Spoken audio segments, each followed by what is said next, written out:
From the City of Angels near the Pacific Ocean, good morning, good evening, wherever you may be across the nation, around the world. I'm George Norrie. This is Coast to Coast AM. Later tonight, Exposed, the Zodiac revealed. Here's what's happening. Tragedy in Michigan. 3 people are dead, plus the suspect. 5 wounded in the shooting tonight at Michigan State University. My sisters went there. Some of the wounded victims have life-threatening injuries as well. Police initially got calls at 8:18 p.m. of a shooting at Berkeley Hall on campus. Numerous officers responded and located several victims. The suspect apparently shot himself to death. Gosh. The U.S. military jet that downed an unknown object in Michigan skies on Sunday missed its first attempt over Lake Huron. The Air Force F-16 jet was using a Sidewinder missile to attack the target. It wasn't clear where the missile that missed ultimately landed. The second missile took down the target. Each of the missiles cost about $400,000. Now, none of the debris from the object has been found in the lake so far. Defense Secretary Lloyd Austin says that the Defense Department has gotten confirmation that President Biden, just before 2:42 p.m., directed an F-16 to fire the missile to shoot down an airborne object flying at nearly 20,000 feet over Lake Huron. The downing is now the 4th object to be destroyed since Feb 4, when a Chinese spycraft balloon was shot down over South Carolina. Authorities are working to recover debris from the objects in Alaska and Canada as well, in those sites in Michigan and South Carolina. Meanwhile, the Biden administration is forming an intra-agency group with the goal of addressing the recent spate of objects in the skies over North America. Administration officials are expected to provide an all-senators classified briefing tomorrow morning about the unidentified objects. In a moment, Dr. Sky joins us. We'll talk more with him about this as well. The latest death count, more than 36,000 people have been killed, tens of thousands injured after that 7.8 magnitude earthquake struck Turkey and Syria 1 week ago. British authorities have arrested a number of property developers blamed for building shoddy buildings that collapsed as public anger over the quake response grows. An active investigation continues into the cold case killing of 6-year-old JonBenet Ramsey with help from several private DNA laboratories, according to police in Boulder. A 1997 DNA test that shows DNA evidence recovered under the girl's fingernails from her clothes was not a match for members of the family and others close to the household just weeks after the crime. The document has reemerged as part of a trove of old case files discussed in a forthcoming book. And we're hearing more and more about the artificial intelligence chatbots that can convincingly answer questions, even though their answers can sometimes be completely wrong, but they'll trick you. Now there are concerns that this technology could seriously undermine the entire Internet in significant ways. Here's our expert, Lauren Weinstein. Lauren, this is bizarre stuff. Yeah, I mean, this is pretty interesting because up to now, many concerns expressed about AI have kind of been the sort of sci-fi views, monster brain taking over and the Terminator, and really pretty unlikely kinds of scenarios in the real world. But now we're seeing very suddenly, really, the ways that AI could be very disruptive right now and in the longer term, and there's a lot of attention being put on this. And specifically, what I'm referring to is what's called generative AI. And I'm really only going to be able to scratch the surface of this today. We'll be talking about it more in the future, I'm sure. Okay, sure. But this is not like AI behind the scenes where it's used quite a lot now in research and modeling, even on websites to help suggest what videos you might want to watch and such. Generative AI is systems that are trained on existing data and generate outputs that may at least appear to be original. And this can apply to text, audio, imagery, video, all kinds of things. Example of this is the chatbots that are getting so much attention now that they can write papers that look like they're written by humans. They can answer questions in great depth and such. Unfortunately, they also not infrequently generate great-looking answers that contain serious inaccuracies. And there have been quite a number of cases publicized about this very recently, including published technical articles and a Men's Health article and such that have had to be retracted because they were putting out wrong information. In some cases, generative AI basically takes the data it was trained on and essentially regurgitates it out, sometimes with minor changes, sometimes with no changes, often without any attribution to the original data sources. Now, Going back to the beginnings of search on the Internet, many years ago now, there's sort of been an unwritten agreement that sites usually make their information openly available, and the search engines index that data and point users back to those sites based on user queries. But there are real concerns now that generative AI models may create responses, generate responses in such detail that users wouldn't have any reason to even go back and refer to those sites that provided the training data, whether or not the answers the AI are giving are actually correct. So then the question comes up, what's in it for those sites under this scenario? And I think the question will be asked more and more now, whether or not sites should be able to control if or how generative AI systems use their data. I think the answer is yes. And this is going to be a very big issue that will need both technical and likely legislative actions to sort out. And frankly, these actions haven't even really started to be thought out in detail yet. Meanwhile, generative AI is coming at us like a freight train. So really, everyone needs to get on the ball and try to get in front of these issues for once, rather than usually only reacting after the fact in panic, which is what we always seem to end up doing, and it's never the best approach. All right, my friend, keep your eyes on this strange story, to be sure. Talking about strange stories, the leader of North Korea is Kim Jong-un. He's got a little daughter. She's between 9 and 10 years old. Her name is Jue, Ju-A-E. He is ordering residents, forcing them who have the same name to change their name, so she's the only one in the country with that name. Can you believe that? That is weird. Weird. Anyway, Stephen Cates is with us, Dr. Sky, with a little bit more on these strange objects in the sky. Stephen, what have you uncovered? Anything? Well, George, the Dr. Sky brand, as many know, talks about aviation, and we've done some extensive research. Here's what we can report on the unprecedented fourth UAP / balloon shoot-down on Sunday over or near Lake Huron. Here's what we know. An octagon-shaped object, George, was reported over Lake Huron. We know that 2 F-16Cs were dispatched out of the 148th Fighter Wing launched out of Madison, Wisconsin. In addition, a KC-135 tanker out of Pittsburgh joined in this interdiction, and 1 E-3 AWACS radar aircraft from Oklahoma joined in the incident. Here's the interesting part. The F-16 pilots claimed that they had some difficulty describing the object in the sky. One pilot reported it was octagonal in shape, blackish but shiny, and here it goes. We had some type of strings attached on the bottom, but smaller than a car. 1 or 2 of the AIM-9X missiles, George, were fired at the target at 20,000 feet, as you talked about, decommissioning the object. But it gets more interesting. Both F-16s have advanced active electronically scanned array radars and infrared and video detection pods. So hopefully we'll get some information on this. They know what it is, I'm sure, at least on video. They've got imagery. But it was also reported that some of the pilots that interacted with the object seen over Alaska had their electronic sensors interfered with. Defense Secretary Austin stated that the last 3 objects were obviously different in the Chinese balloon over the USA. Well, we need answers to all this. We know that. These are most interesting times. And with these objects, lots of Starlink satellites, other UAPs, get set for some amazing sights in the sky because the sky is getting crowded. But interestingly enough, you just reported, obviously, a new UFO task force is formed. But, George, in the short time we have with you this morning, SpaceX's Starship rocket has tested its main Raptor engines, firing 31 of the 33 successfully. It hopes to get the massive rocket off the launch pad in the next few months or earlier. But an additional hurdle is to get the FAA to give regulatory approval to be certified for launch. SpaceX has actually even stated that a Starship launch could actually explode, as this is all evolutionary, but that's not what we hope. So we say go Starship. Turning to our star of the sun, solar activity is on the upswing, of course, with an X1 solar flare from active region 3217 just on February the 11th. More possibly as the sunspot group moves to the center of the sun later this week. We wrap it up always with the live sky, the moon now at last quarter.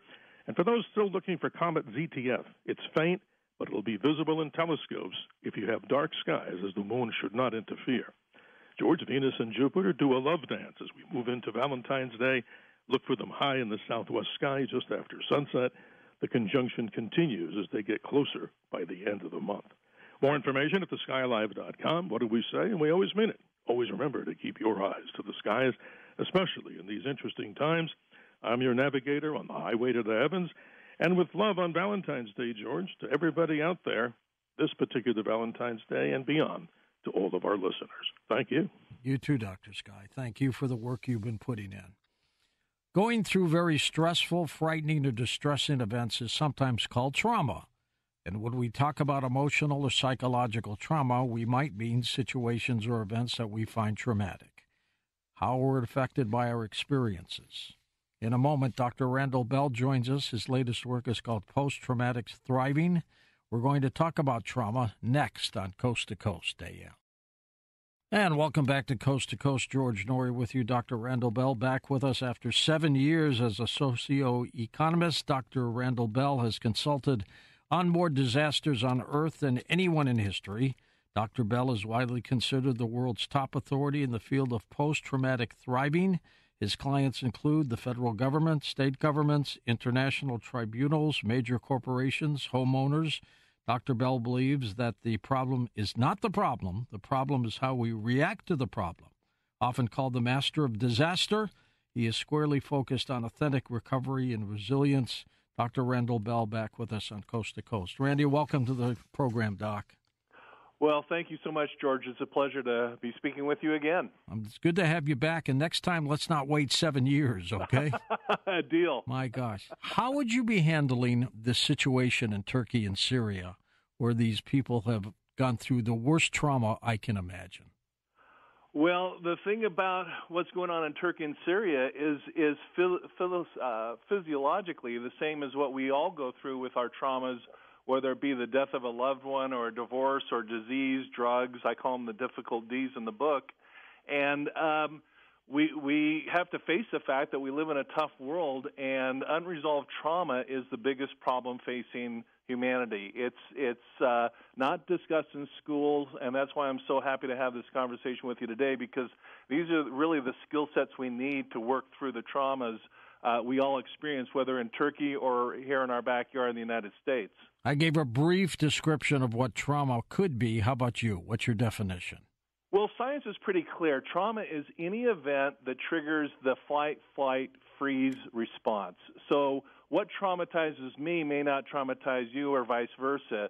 It can be anything that triggers that response. But more importantly, George, it's when something comes along later that triggers a memory of that event, even though the actual trauma is not there in front of us. It's just simply the memory of it.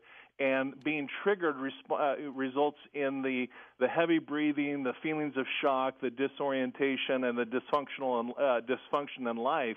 That's why we got to have these important conversations about how to deal with it. Absolutely. And trauma comes in all stages, as you've said, and what is traumatic to some might not be traumatic to others. I know some people, Randall, who thrive on trauma. They work better when there's traumatic things going on. Well, and there's science for that, because what happens is the fight, flight, freeze response releases cortisol and adrenaline gets the job done. But the problem is we're not really built as humans to have cortisol and adrenaline flowing through our veins when we aren't really experiencing authentic trauma. And that gets to be unhealthy. That results in high blood pressure, toxic stress, and that leads to self-medication, the drugs, the alcohol, the incarceration, all the problems of society can really be traced back to unresolved trauma. So even though getting into an amped-up adrenaline charge is good once in a while, it's a bad way to go through life on a continual basis. Tell us about the title of your latest book, Post-Traumatic Thriving. What does that mean? Well, it basically means, as you know, George, I've worked on these cases for decades, everything from the World Trade Center to the Flight 93 crash site to O.J., John Benet Ramsey, all these cases I was working on. And I got to know the people behind the statistics, and I oftentimes become friends with them, and we have long-term relationships. And I've noticed that some people have dealt with some really horrific traumas very effectively, and it's as if the trauma woke them up, and they're now doing really superhuman, incredible things. And I really wanted, given the access that I have, to document these stories, because the trauma can kind of wake us up, and we can tap into that fuel and do something really remarkable if we really kind of know the steps to do that. You were on hold when I was doing a story on JonBenét Ramsey. I don't know if you heard it or not, but the new DNA evidence after all these years has found that the DNA under her fingernails does not match any of the family members. What an incredible story this may end up being. Yeah, it is an incredible story, and I actually had lunch with the prosecutor and one of the lead detectives in that case, and we spoke for hours on that case, and it's so frustrating because here's this beautiful little girl who's murdered horrifically, and unfortunately, I hate to say this, I genuinely do, I don't know that we'll ever really know who committed that crime because the situation was so botched up with the contamination of the crime scene, but that's life in the big city. Absolutely. Trauma management, what is that? Trauma management is basically just knowing the steps to deal with trauma in a healthy way, because by college age, 66 to 85% of us are going to hit a trauma, and by my age, I'm 64. It's there's 98% of us are going to hit a trauma, and the other 2% are liars. In other words, it's going to hit everybody. So trauma management are those skill sets we really need to deal with these things that inevitably come along in life, and deal with them in an effective, intelligent way that we can actually heal from these traumas, and even better yet, tap into the fuel that they generate, and they do generate a lot of emotional fuel, and do something really positive as a result of having been through a trauma. And then there is what you call secondhand trauma. What is that? Well, secondhand trauma can be simply watching the news reports, or it can be a first responder who wasn't actually in the accident but shows up on the accident scene. It can be the doctors in the emergency rooms or the nurses. It's anybody who sees somebody else's trauma, and that can trigger the same response we just talked about. Now, what are some of the signs that somebody is experiencing trauma, undergoing it? It's that feeling of shock. It's like where the soldier comes home and he or she hears the car backfire and they hit the deck. They run, yeah. Yeah, and so it's any time we get that emotional charge, that feeling of shock, that disorientation, all the things that we experience, particularly shock and anger, denial, all those emotions are tied to unresolved trauma. Is it the same, Dr. Bell, of anxiety attacks, or is that separate and different? Oh, no, it's all related. Anxiety, depression are classic signs of unresolved trauma. The problem, again, is this stuff is not taught in schools. It needs to be, because we're all going to be facing challenges in life. And if we know how to deal with them, we can actually maneuver and move through them successfully. Could the death of a pet cause trauma? I bet it could, right? Say that again? The death of a pet. Oh, absolutely. My wife just lost her dog, and it's been horrific for her. It's like losing a loved one. It is, yeah. Absolutely, yes. It's amazing how that all works. Is there some quirk in the brain that kicks this in? Not really, George. What we have, and I explain this in a diagram in the book Post-Traumatic Thriving, but we have three brains. We have the inner reptilian brain, and then the midbrain is called the mammal brain, and the outer brain is the human brain.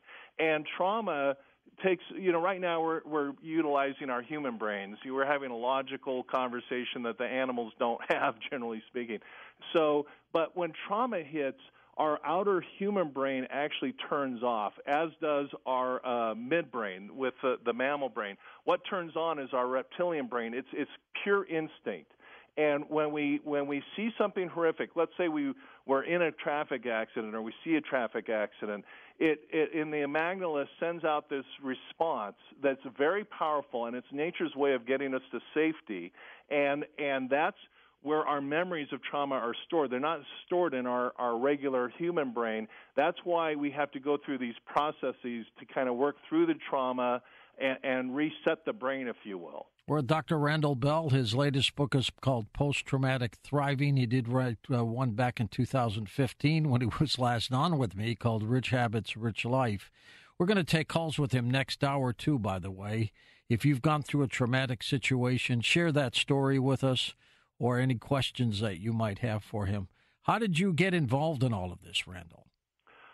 Well, I was I had applied to law school, and I was floating in the pool the day before law school started, and I thought, I don't know that the world needs another lawyer. And I thought, if I take my experience with real estate and I turn it all upside down and I study what causes losses to value, that could be a really interesting career. I called all my clients. I let them know I only want cases where we have damage and destruction, and I'll figure out how to measure those damages, and that involved just an incredible career that I never could have imagined. Good for you. We'll come back in a moment and chat more about your work, Post-Traumatic Thriving. And welcome back to Coast. George Noory with you with Dr. Randall Bell. His latest book is called Post-Traumatic Thriving. And Randall, where do people get that book? Oh, it's everywhere. Barnes & Noble, Amazon. It's everywhere. Perfect. I've got your website all linked up at coasttocoastam.com as well. When people go through trauma, it could be just about anything. Like we said, a dying pet, a family member, a car accident. It all depends on what is traumatic to an individual, isn't it? Absolutely. It's very individualized. One person can go through something, shrug it off, no big deal. Another person, it can be really disability. It can disable their ability to live a normal, healthy life. I mean, somebody could drop an heirloom that somebody gave them and break it and go through massive trauma where somebody else might say, it's only a pot or something like that. Exactly. It goes case by case. It really comes down. The common denominator is when trauma does hit, are you going to have that trauma response, the shock, the denial, the anger, and ultimately land on depression? Whatever causes that reaction is trauma. How do you get out of the traumatic situation you're in when that happens? Yeah, great question, George. My book is divided into 3 sections: the dive, survive, and thrive stage. And the dive stage is where you get knocked down, which we've talked about. Getting back on your feet is the survive stage. And there's about 15 steps, but to kind of encapsulate the essence of them, one thing you got to do is confront the issue. The classic mistake people make is to bottle it up inside, and simply making that decision to say, hey, you know what? This is an uncomfortable situation, but I'm going to deal with it.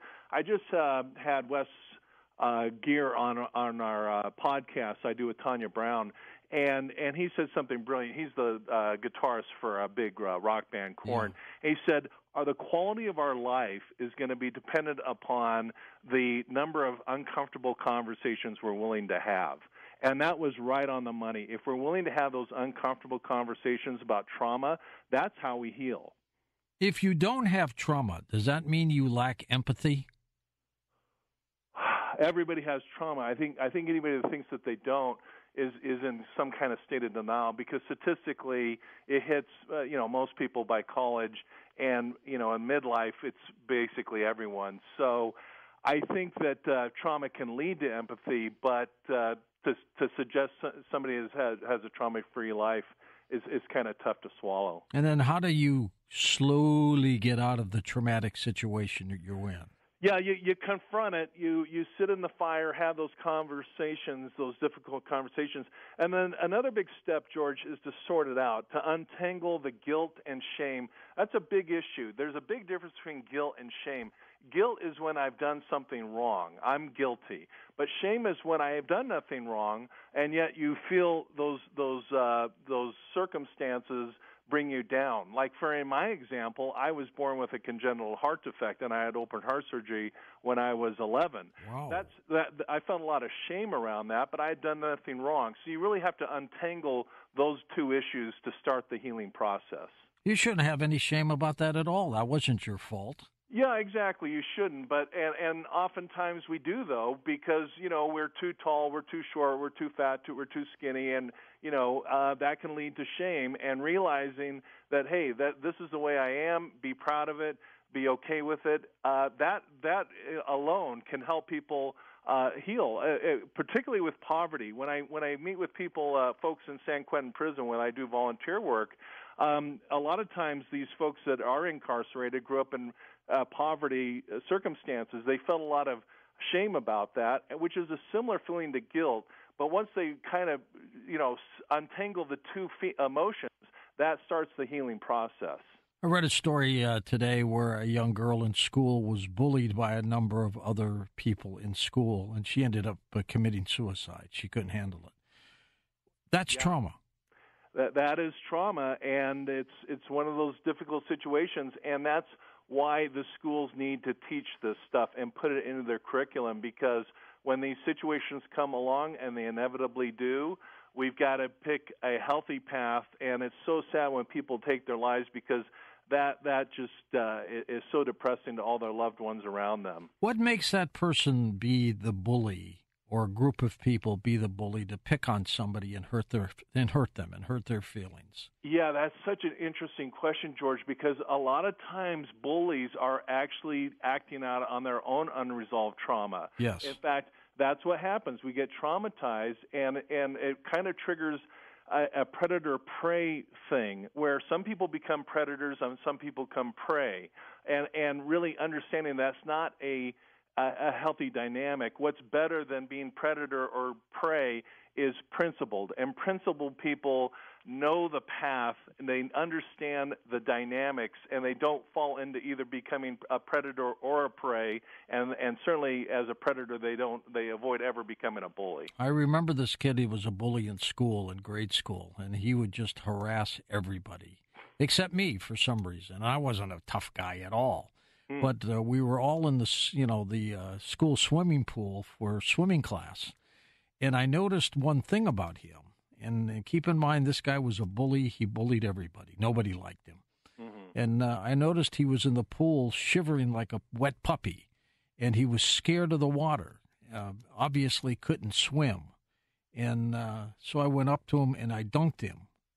And I let him back up, and he was shaking like a leaf. And I said, "Stop bullying people." Good for you. And he stopped.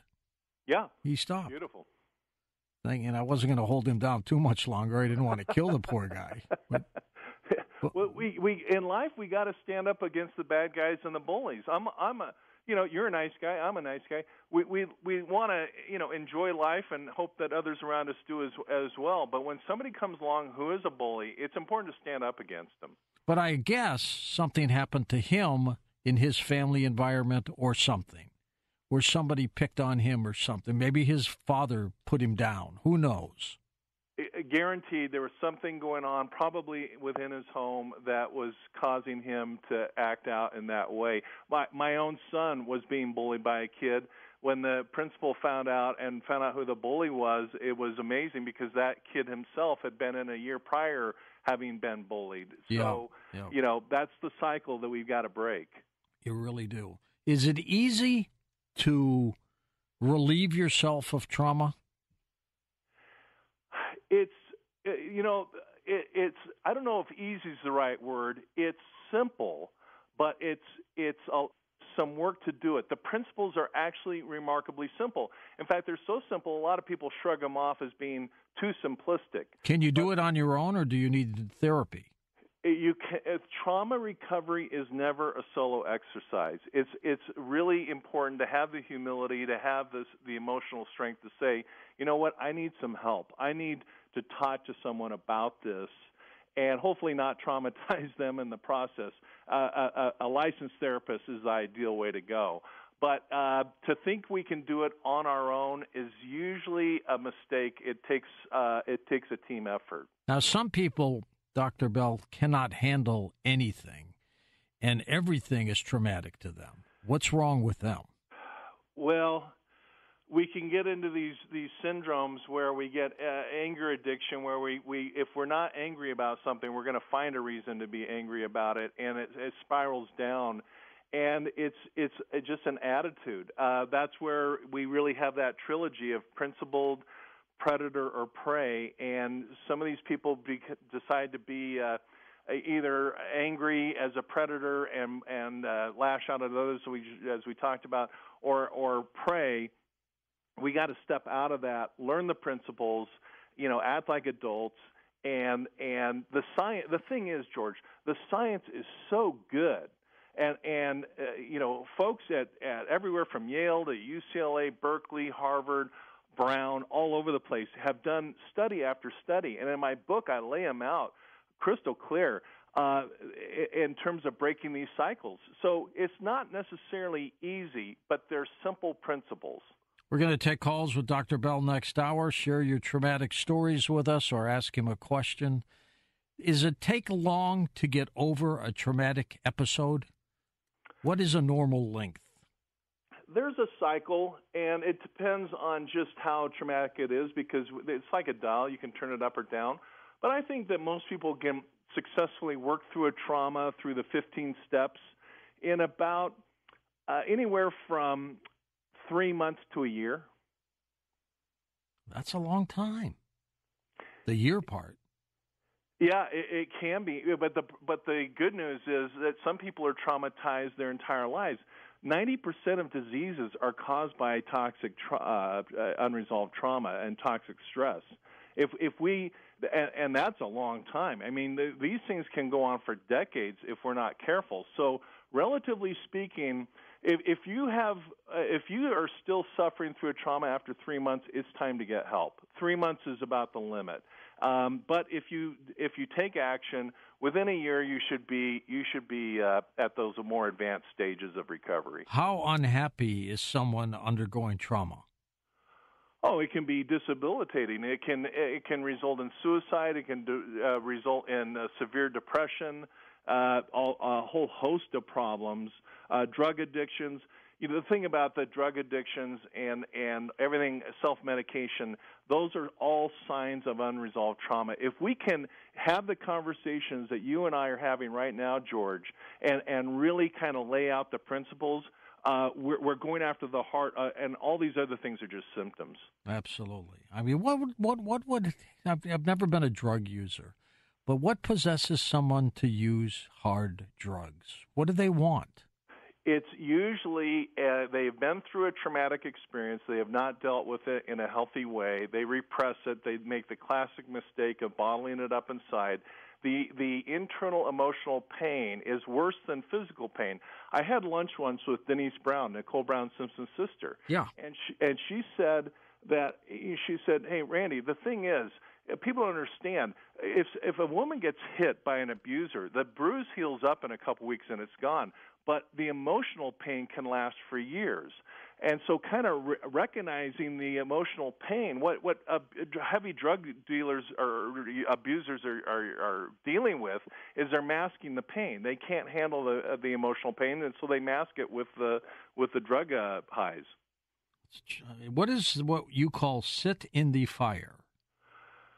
Sit in the fire. I actually learned that term in San Quentin prison, and that's where you sit down. You were in prison? Talk about the ugly stuff, and it's just having those really uncomfortable conversations to say, hey, you know, when I was a kid, I was sexually abused by so-and-so, and my family lived in poverty. In other words, you go through and you talk about things that most people feel very uncomfortable talking about, but in the process, we start to heal. Why were you in San Quentin's prison?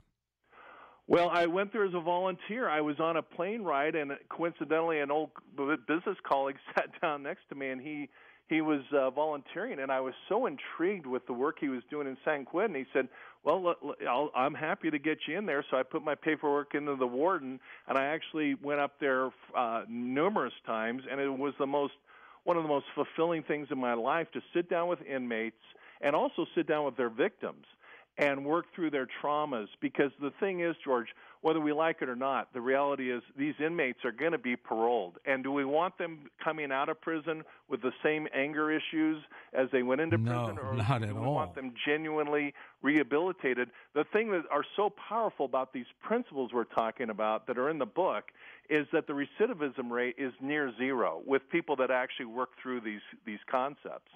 How do we know that we've been healed from trauma? The number one goal, George, is not to forget about the trauma. That's unrealistic. Who's ever going to forget about a horrible crime, a rape or a murder or a child abuse situation? We're not going to forget about it. That's not the goal. So the first step is to realize what our goals are and are not. The goal is to allow memories of that event to pass harmlessly through our minds. In other words, we think about it and we're not triggered and have the high blood pressure, the flashes of anger, the loss of control. In other words, it's just a harmless memory. That is the goal. And then the pinnacle, the last chapter in the book, is on gratitude. I'll give you a quick example. Sure. I will never be grateful that I went through the horrific things that I did as a kid with my heart surgery. It was horrible. No kid should end up in hospitals like I do. But I'll tell you something, George, and I still get choked up when I think about it. When I see a kid in a wheelchair, I'm grateful for the tear that comes to my eye, because I have empathy that I don't think I really would have had I not been through that experience. So you look for something to be grateful for as that came as a consequence of that trauma. That's when you know you've healed from it. Absolutely. How many surgeries did you have, Doc? I had two. I had one when I was about 8, and one was at 11. The thing is, George, the doctor patted me on the back and said, "Okay, kid, we got you fixed. You're good to go." And I was physically fixed, and the doctors did a miraculous job. They were so good. But emotionally, nobody ever talked to me about what I had been through, and that's what kind of led to me to write the book, is dealing with processing my own trauma, because I ended up with PTSD out of it. Yep. That's a long story for another time, but I had to deal with that emotional trauma that was never dealt with when I was a kid. Let's take some calls with you when we come back on Coast to Coast. The Zodiac Killer is the pseudonym of an unidentified serial killer who operated in Northern California in the late 1960s. The case has been described as one of the most famous unsolved murder cases in American history. It became a fixture of popular culture and inspired amateur detectives to attempt to resolve it. The Zodiac murdered at least 5 known victims in the San Francisco Bay Area between December 1968 and October of 69, operating in rural, urban, and suburban settings. He targeted young couples and a lone male cab driver. The Zodiac claimed to have murdered 37 victims. He has been linked to several other cold cases, some in Southern California or outside the state. Now let's jump ahead to Theodore Kaczynski, also known as the Unabomber, is an American domestic terrorist and former mathematics professor. Between 1978 and 1995, Kaczynski killed 3 people, injured 23 others in a nationwide mail bombing campaign against people he believed to be advancing modern technology and the destruction of the environment. He is in prison now, about to become 81 years old in May. What is the connection between the Zodiac Killer and the Unabomber? In a moment, Mark Hewitt joins us with his third incredible book called Exposed. The first one is Hunted. The second was Profiled. Exposed, the Zodiac Revealed. He's next on Coast to Coast AM. And welcome back to Coast. Dr. Mark Hewitt with us. DBA is a true crime author who travels the world in his quest for intriguing, unanswered questions and enduring mysteries. Mark earned his master's degrees from Calvin Theological Seminary and the University of Phoenix, and a doctorate from California Coast University. With California inmate Guillermo E. Mendez, he is the co-author of Charles Manson Behind Bars and the first Manson book, From the Inside. He wrote the critically acclaimed Zodiac serial killer trilogy, Hunted, The Zodiac Murders, Profiled, The Zodiac Examined, and Exposed, The Zodiac Revealed, which we are talking about tonight. Mark, welcome to the program. Great to have you with us. It's an honor to speak with you, George. Thank you for having me on your show. What DBA normally in business means doing business as, right after your name. Yes. Is that what that is? No, it is not. It stands for Doctor of Business Administration. All right. I love that. We're going to talk about the Zodiac. We'll talk about Ted Kaczynski. We'll talk about the tie-in that you have gotten together. But let's talk a little bit about the Zodiac Killer for a moment. It has gone unsolved. It happened in the 60s. What can you tell us about the Zodiac Killer, Mark? Well, to me, it's one of the greatest stories I've ever encountered. It's a mystery on so many levels. It's not only an unsolved serial killing case, but there are many side issues within the case that are continuing to be debated to this day. It's one thing to not catch a killer and not know who's responsible for this series of events, but it's even more fascinating to discuss a number of cases beforehand, before the canonical 5 murders and after the canonical 5 murders, whether or not the Zodiac was involved with those, and various aspects of the case within those 5. Differences of opinions, but also differences of facts. People involved in the case remember things differently, and they have differing accounts of what took place. So, what is the actual series of events? How exactly did they take place? And to me, that's very fascinating. They blamed 5 murders on the Zodiac killer, yet the Zodiac claimed in letters to newspapers that he killed 37 people. Do you think it's somewhere in between? Almost certainly that number 37 is running up the tally, trying to invoke more fear among the citizens of the Bay Area. I am firmly convinced at least one of there is one prior to the canonical 5 that was the Zodiacs, and a number that he has made reference to have not been solved. So we have to say, why haven't they been solved? Maybe he was involved in them. Only one suspect was ever publicly named. His name is Arthur Lee Allen, a former elementary school teacher, convicted sex offender, but he died in 1992. Have you ruled him out too? I have. It's no wonder that the police took a very close look at him, because there were a number of eerie coincidences that made him look like a good suspect. The problem is, if you dig into each one of those so-called coincidences, you realize that it may be nothing more than a coincidence, and that he was not involved in them. A lot of people have made Arthur Lee Allen out to be this big, larger-than-life, scary villain, and said, because he's large and scary, that makes him a serial killer. But what always happens when we catch a serial killer is all the neighbors say, well, he was such a quiet person. Yeah. We never suspected anything of him. We would never believe that he would be involved in anything like that. And yet, every time there's an unidentified serial killer, people start looking for somebody who's big and scary. What got me off the Arthur Lee Allen case was the temperament and the mode of interacting with the world. Arthur Lee Allen was an attention-seeking individual, that he would walk into the room and he would get attention one way or the other. If he couldn't get attention by by doing something positive, he would do something negative or threatening or outrageous or inappropriate. He was very good at getting attention.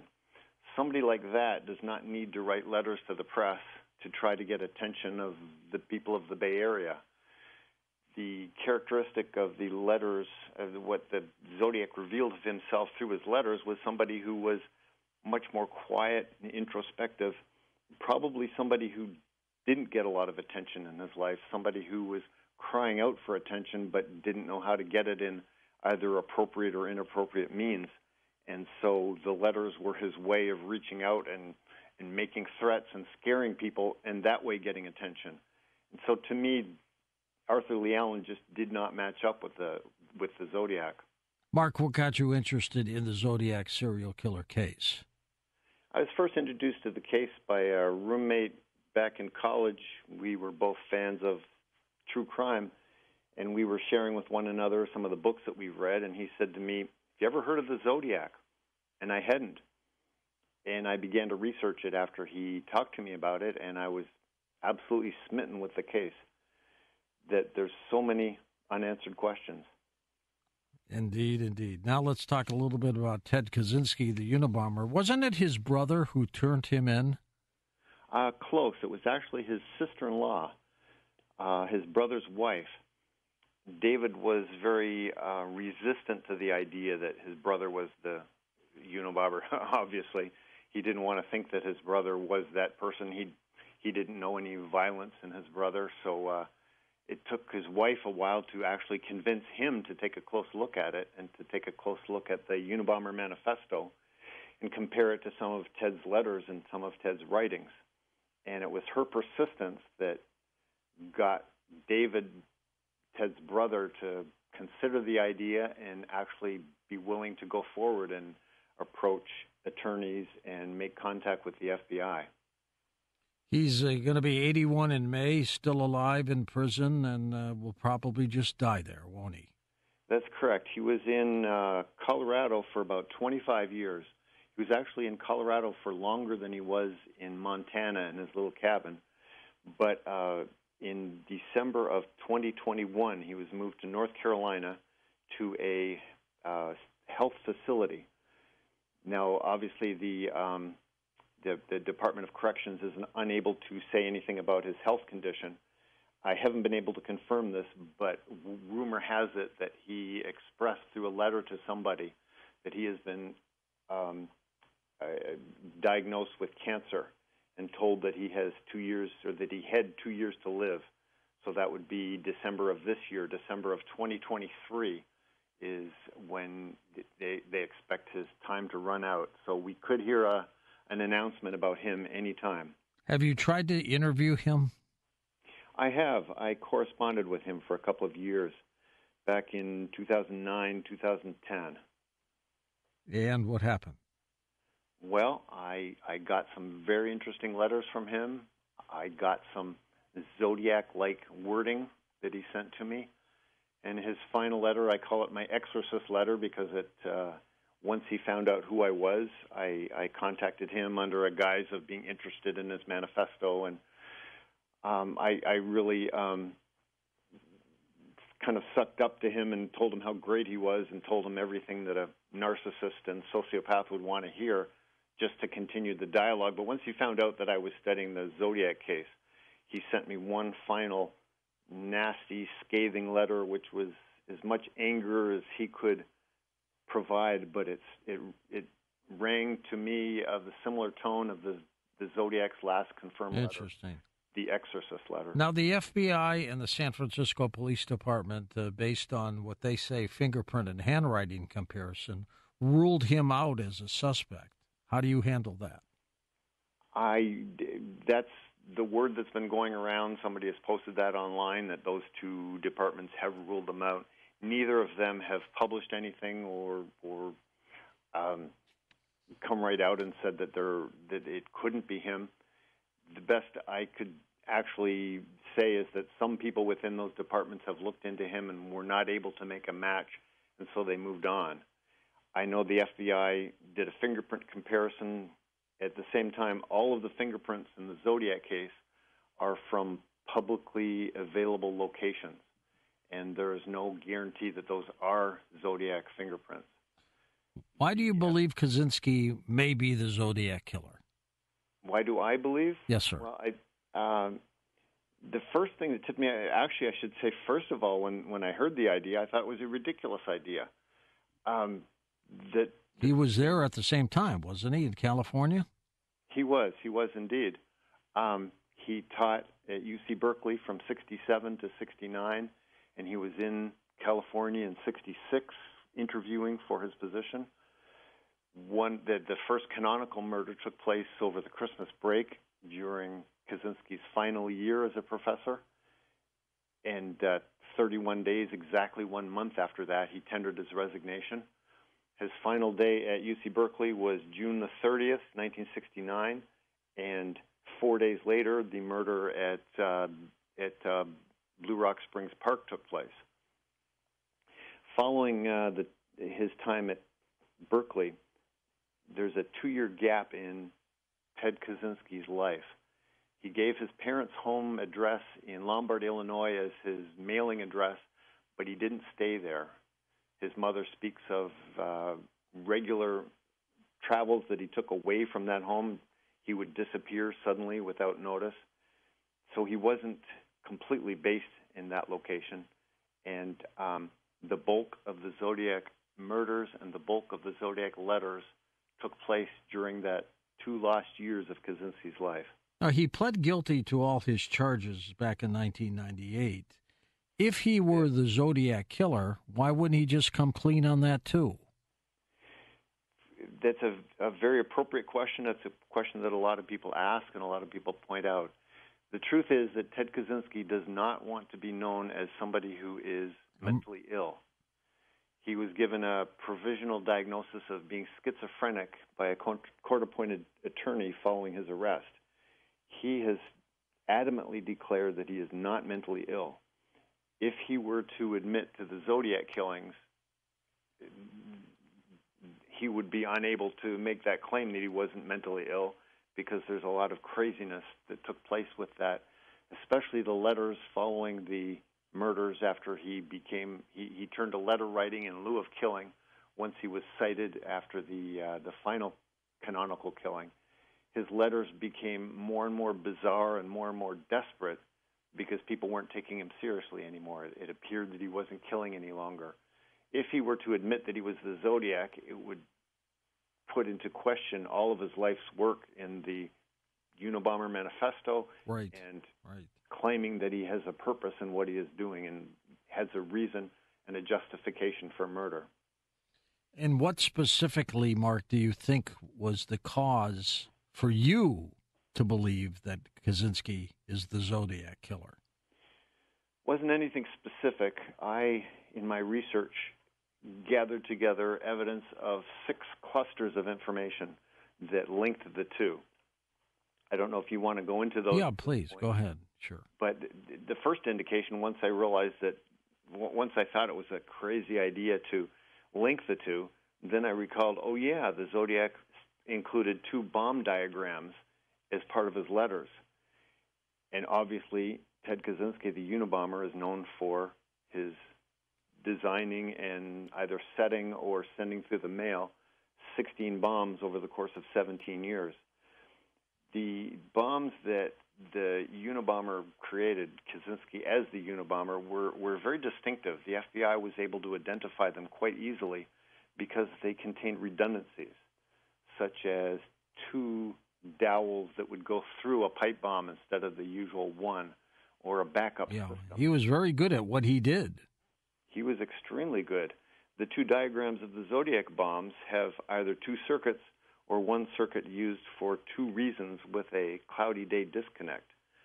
So the intricacy appears evident in the Zodiac bombs as well. Another cluster has to do with mathematics. The Zodiac was into codes. He sent 4 codes as part of his letters. What are codes? They're symbols to solve. And where does coding come from? It comes not from the military. It comes from within mathematics. It's symbols that need to be solved. And so it was no surprise that Ted Kaczynski, as a mathematician, was very interested in coding. And as somebody who was a little bit paranoid, he put a lot of his journaling into codes. And when he was arrested, they found codes in his cabin that the FBI said they hadn't encountered such complex codes since the Cold War. And at least one of them they would not have been able to solve if it were not for the key that was also recovered from the cabin. Well, he was a very intelligent person. Extremely. His IQ was measured above 160. He skipped 2 grades, one in elementary school, one in high school, so he enrolled at Harvard at the age of 16, and then became one of the youngest professors hired by UC Berkeley math department. And he hated that job, though, didn't he? He did not do well at it because he was unable to socialize with people. His students gave him horrible feedback on his lectures. They said he didn't care about his students. He ignored questions. He just plowed through the material. He read through the book and then left, didn't keep his office hours. It's interesting that he only lasted about 2 years when he was student teaching, when he went to get his master's of mathematics. He lasted 2 years and then gave it up so that he could focus on his doctoral work. But then once he secured a full-time job with UC Berkeley, he only similarly lasted 2 years and then quit. What was the most important piece of information that drove you to believe that Ted Kaczynski is the Zodiac killer? Well, that's just it. It's not one item that's just an accumulation of stuff. One thing. It's very easy to say, "Oh, I noticed this connection," and then build a whole story around that. Right. For me, it was studying the case for several years, before I realized that a lot of it congealed together into a single story. I'll tell you one extremely important connection, and that is the novel Secret Agent by Joseph Conrad. To me, reading it, it's almost a guide for the Zodiac work. It contains themes, it contains individual vocabulary items, phrases that almost seem to be an influence on the reader to be fascinated by or interested in, or to actually go out and produce the Zodiac serial killer. And why is that significant? Because The Secret Agent is reportedly Ted Kaczynski's favorite book.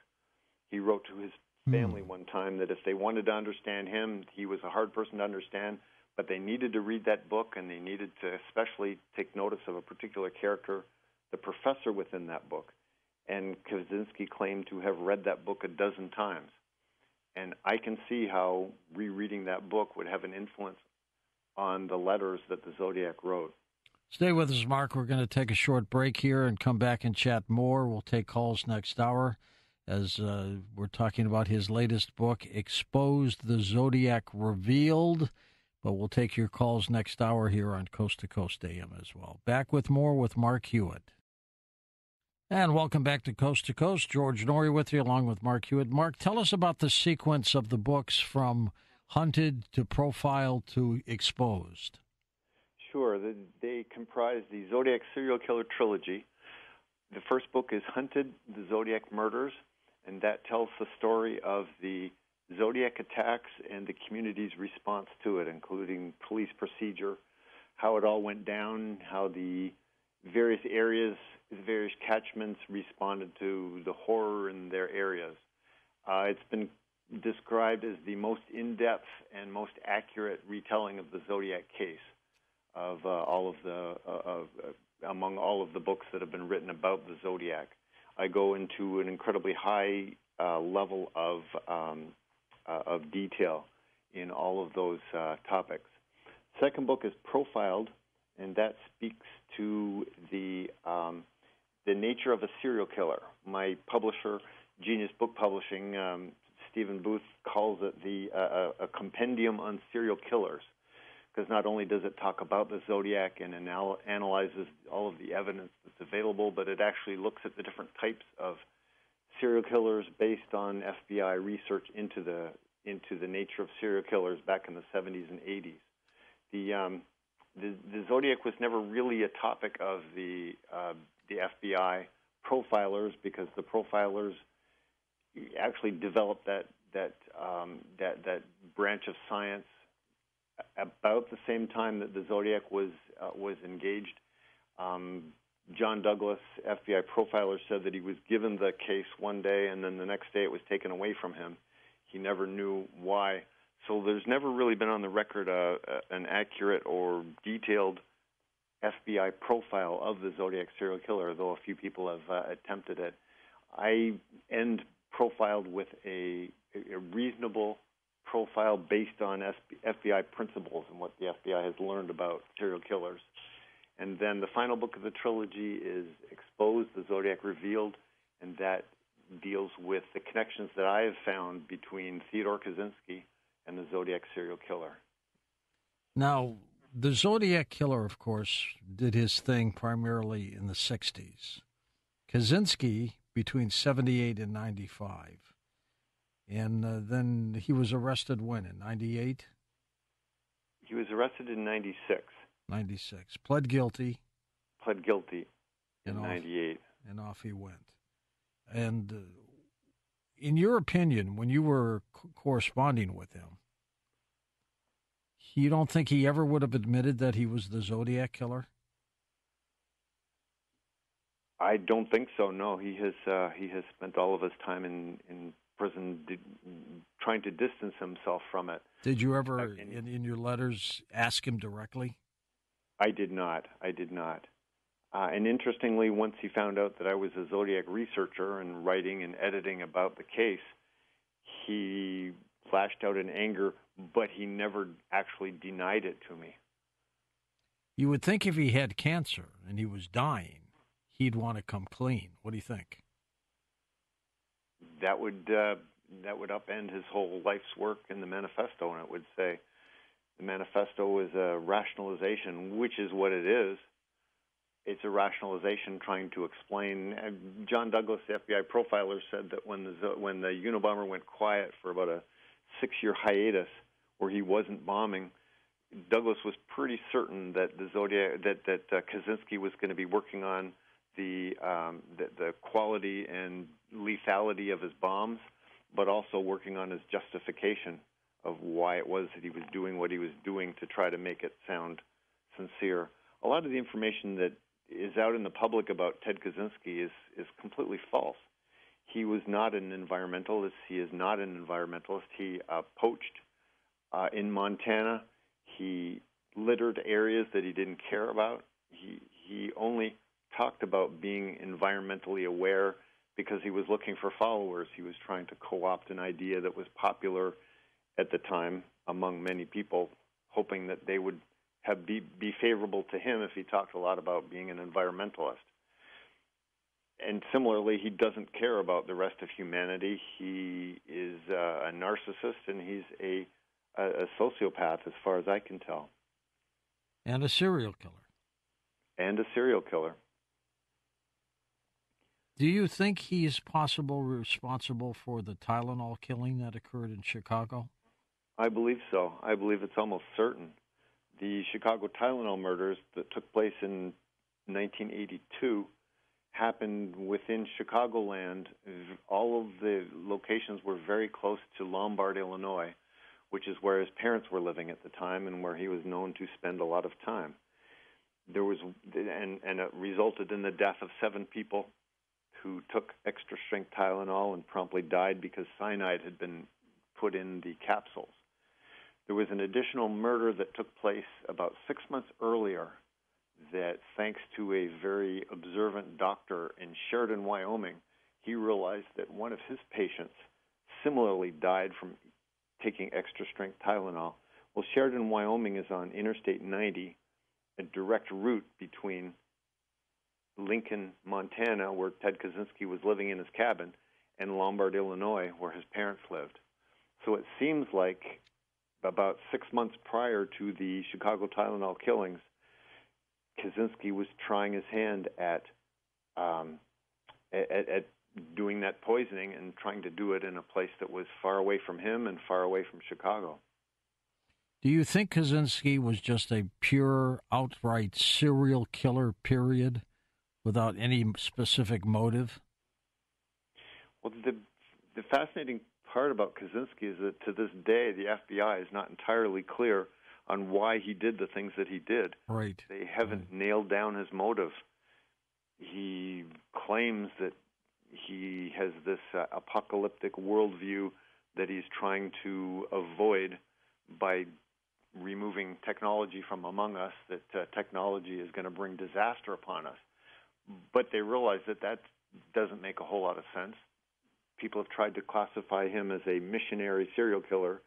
In other words, he killed because he had a mission. He's trying to remove technology from our world, but that's not entirely true either. It's more likely that, as you say, he is simply a serial killer. And in the words of the Zodiac, Ted Kaczynski could say, "I like killing because it's so much fun." Has any media publicly interviewed Ted Kaczynski? He has been very resistant to any type of interviews. He was interviewed by somebody having to do with Earth First back soon after he was incarcerated. And then a few years ago, he contacted the New York Times and said he would be willing to be interviewed, but he had this whole list of conditions, including he wanted the questions beforehand, and he only wanted to be interviewed by somebody who was sympathetic to him.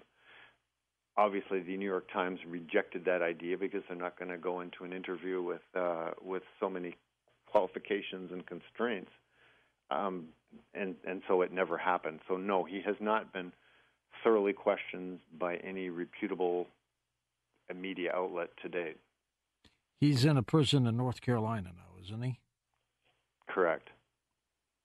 And again, you're hearing he's got cancer? Are they rumors? That's what I've heard. That's what the rumors say. And that he could be on his deathbed with less than a year to go. Interesting.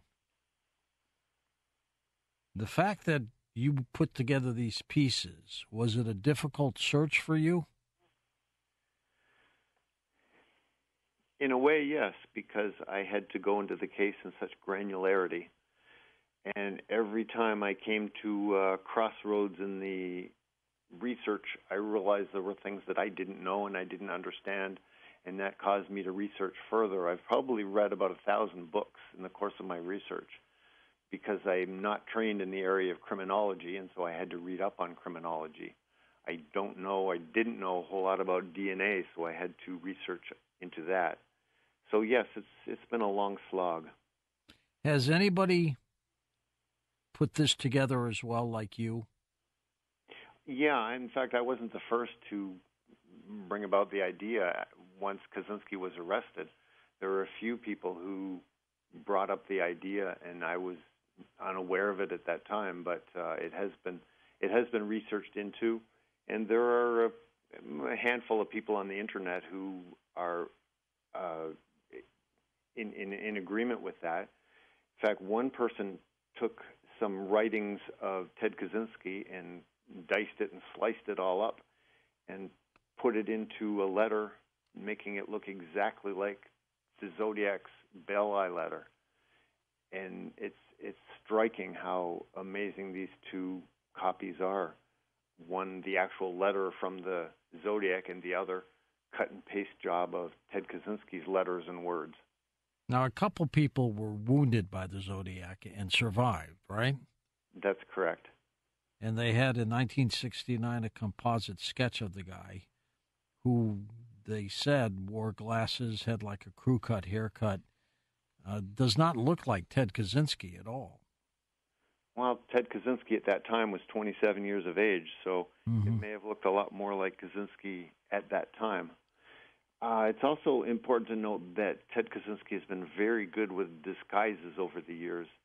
He claimed, or the Zodiac claimed, to wear a disguise when he did his killing, and Ted Kaczynski, in his cabin once he was arrested, had numerous different disguises.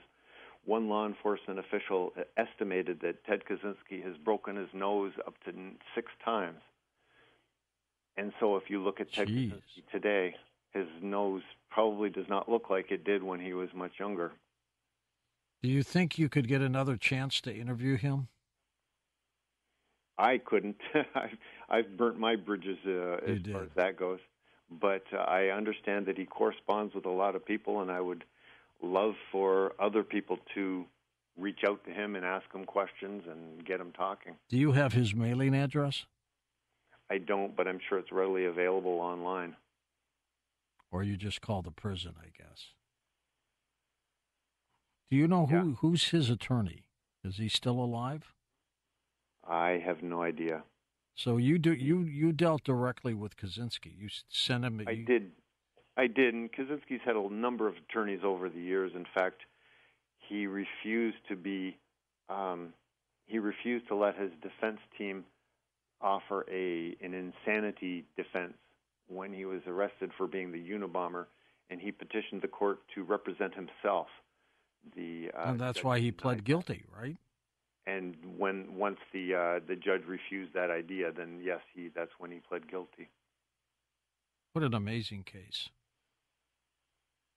Interestingly, when the Zodiac's Z340 cipher was decoded in December of 2020, one of the lines in it really stuck out to me, and that is the Zodiac encoded, "I am not afraid of the gas chamber."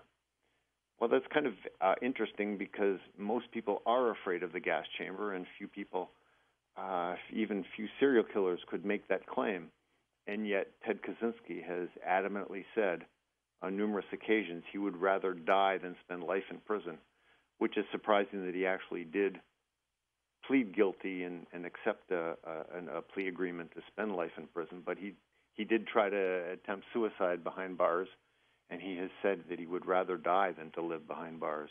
You co-wrote a book about Charlie Manson. Did you ever have a chance to interview him? I didn't interview him directly, but I wrote him as well and exchanged letters with him.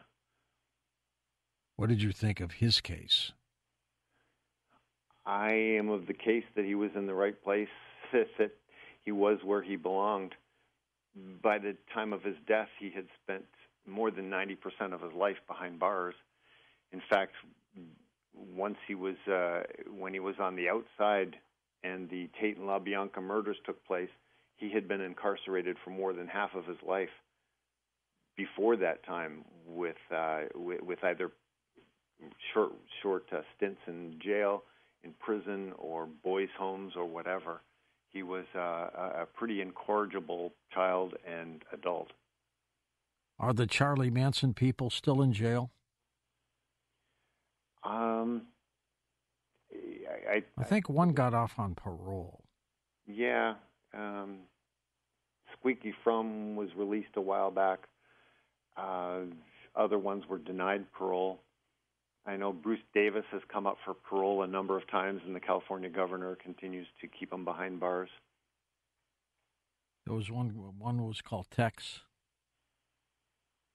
One of the guys who was at the LaBianca house. Tate house, rather. Strange stuff. Yeah, that's kind of an interesting and dark slice of the 1960s California. Some people say that case brought the end of the 1960s. What a wild time, Mark. It was incredibly, and in fact, as I researched the Zodiac case, I had to familiarize myself with California in the 1960s because that's something that I didn't know a whole lot about. I grew up later than that, but to find out that there were a lot of strange things going on at the time. We're going to take your calls next hour with Mark Hewitt as we talk about the Zodiac Killer Relief. You want to talk about Charlie Manson, that's fine too. The book is called Exposed, the Zodiac Serial Killer, book number 3. Are the other 2 books still available? They are. All 3 are available either from Amazon.com or from my publisher, Genius Book Publishing. How many books do you have out there now, total? I've written a total of 5 books. Good for you. Thank you, and I have a few more on the way, but nothing to announce at this point. I'm working on a memoir of my life as a Zodiac hunter, because I have talked to a lot of interesting people and found myself in a lot of unusual places as I pursued the case. And then I'm also working on a biography of Ted Kaczynski, which, if I do it correctly, is going to end up being my magnum opus, and it's going to take a lot more work on my part. Had Kaczynski not been caught, do you think he would have continued his bombing? Oh, almost certainly.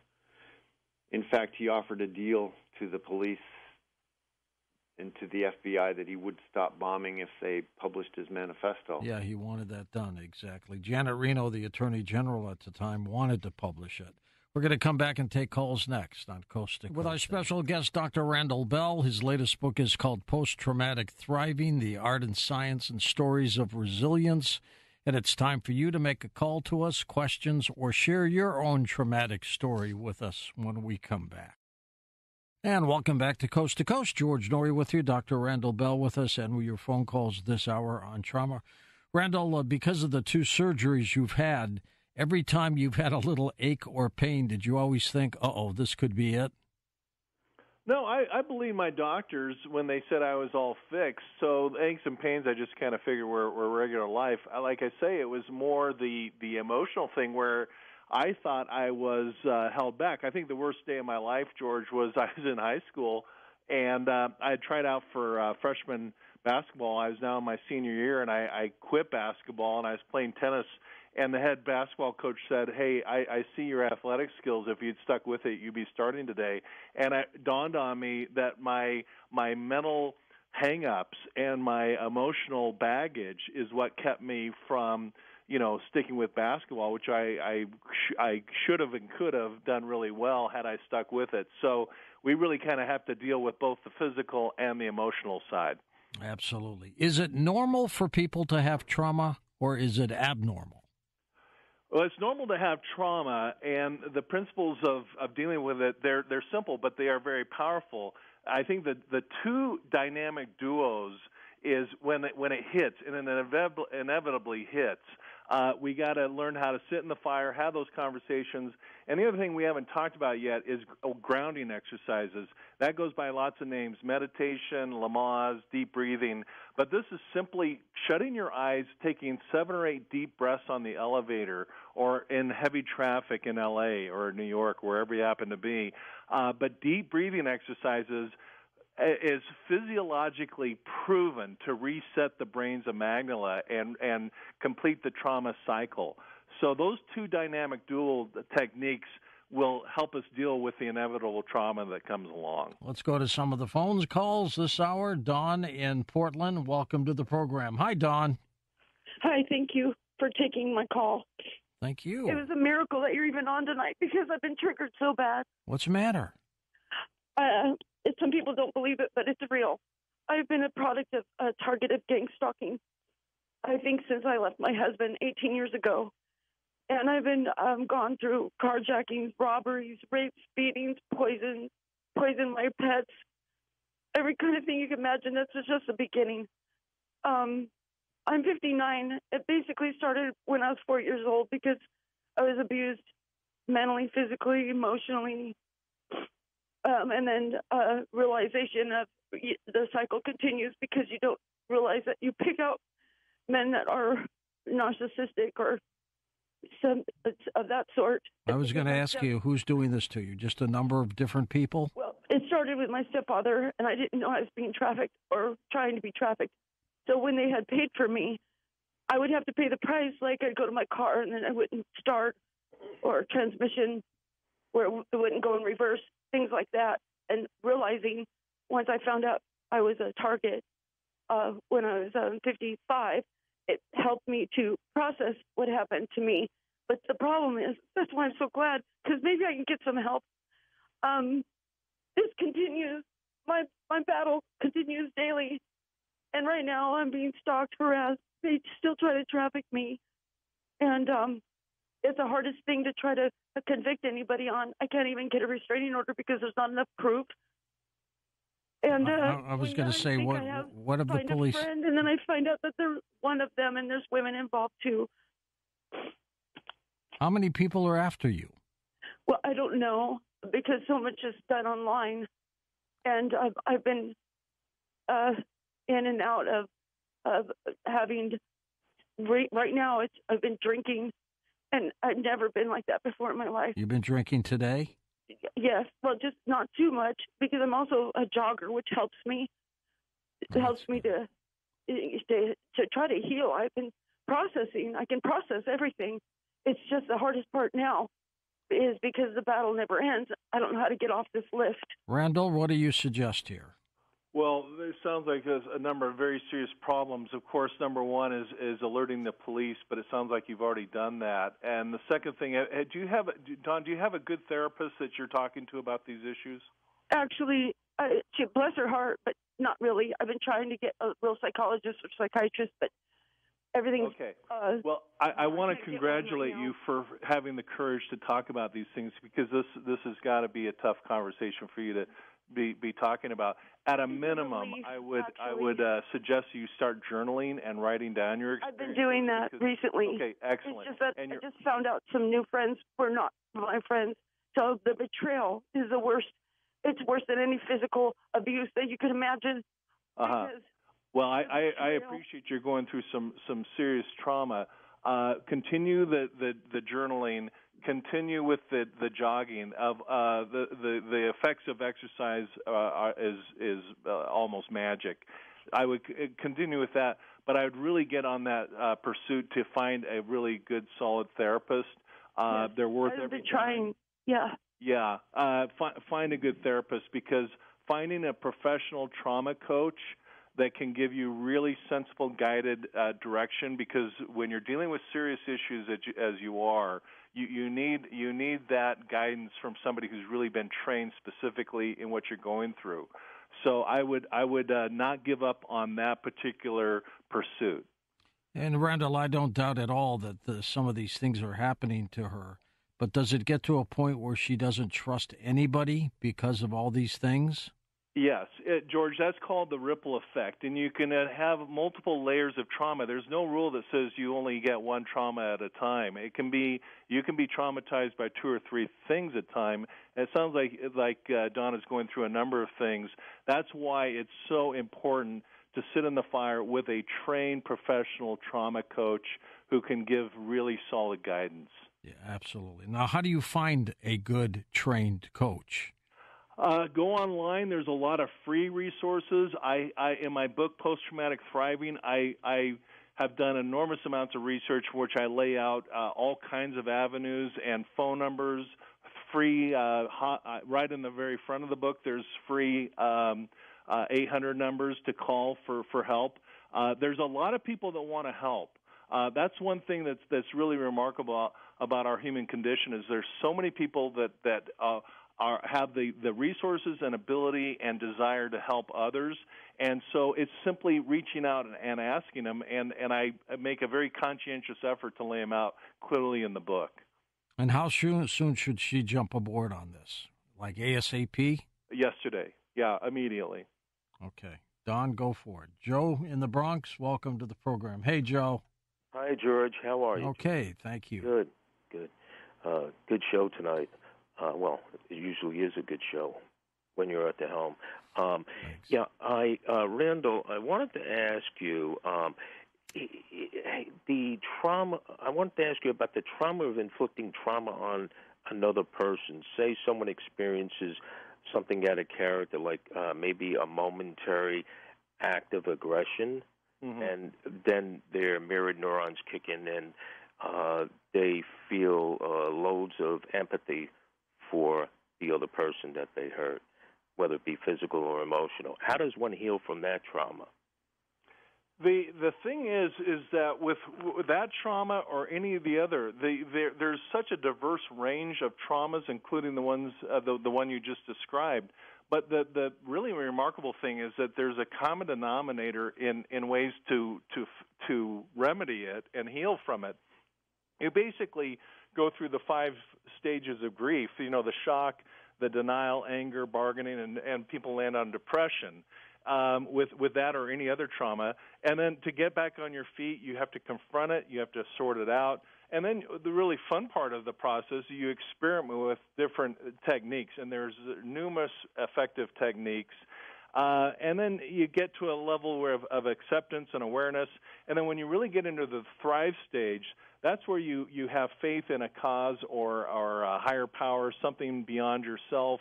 You start making an effort to connect with the right people that will support you in your journey.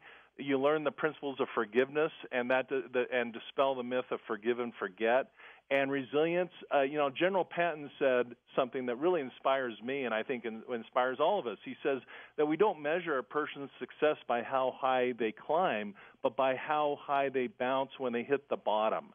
So just reminding ourselves of these inspirational quotes and ultimately lands us on resilience and even gratitude for the lessons we got from going through kind of the meat grinder of these traumas. We're with Dr. Randall Bell, author of Post-Traumatic Thriving. His website is linked up at coasttocoastam.com. Next up, Dennis in San Diego. Welcome to the program. Hi, Dennis. Go ahead. Thank you for taking my call. Sure. I've got a sort of a lengthy story that probably you don't have time for. This has been going on for a number of decades. Give us the Cliff Note version of the story. Nobody believes it anyway. It hinges on the fact that I was involved in a family-owned business for decades, and it was about to be transferred to me. And then everybody around me suddenly turns up dead. And nobody will believe the fact that I'm positive that they were helped on their way. And now I'm down and out, and I can't find anybody that'll follow it up. I've been to the police, and the police very clearly make comments like, excuse me, this is a civil issue. How have they died, Dennis, if I can ask? Yeah, I am guessing they all died of ingesting drugs. I mean, like, my grandfather died in a hospital bed a couple of hours before he was going to be released to go home. And now, who would do something to them in terms of his wife?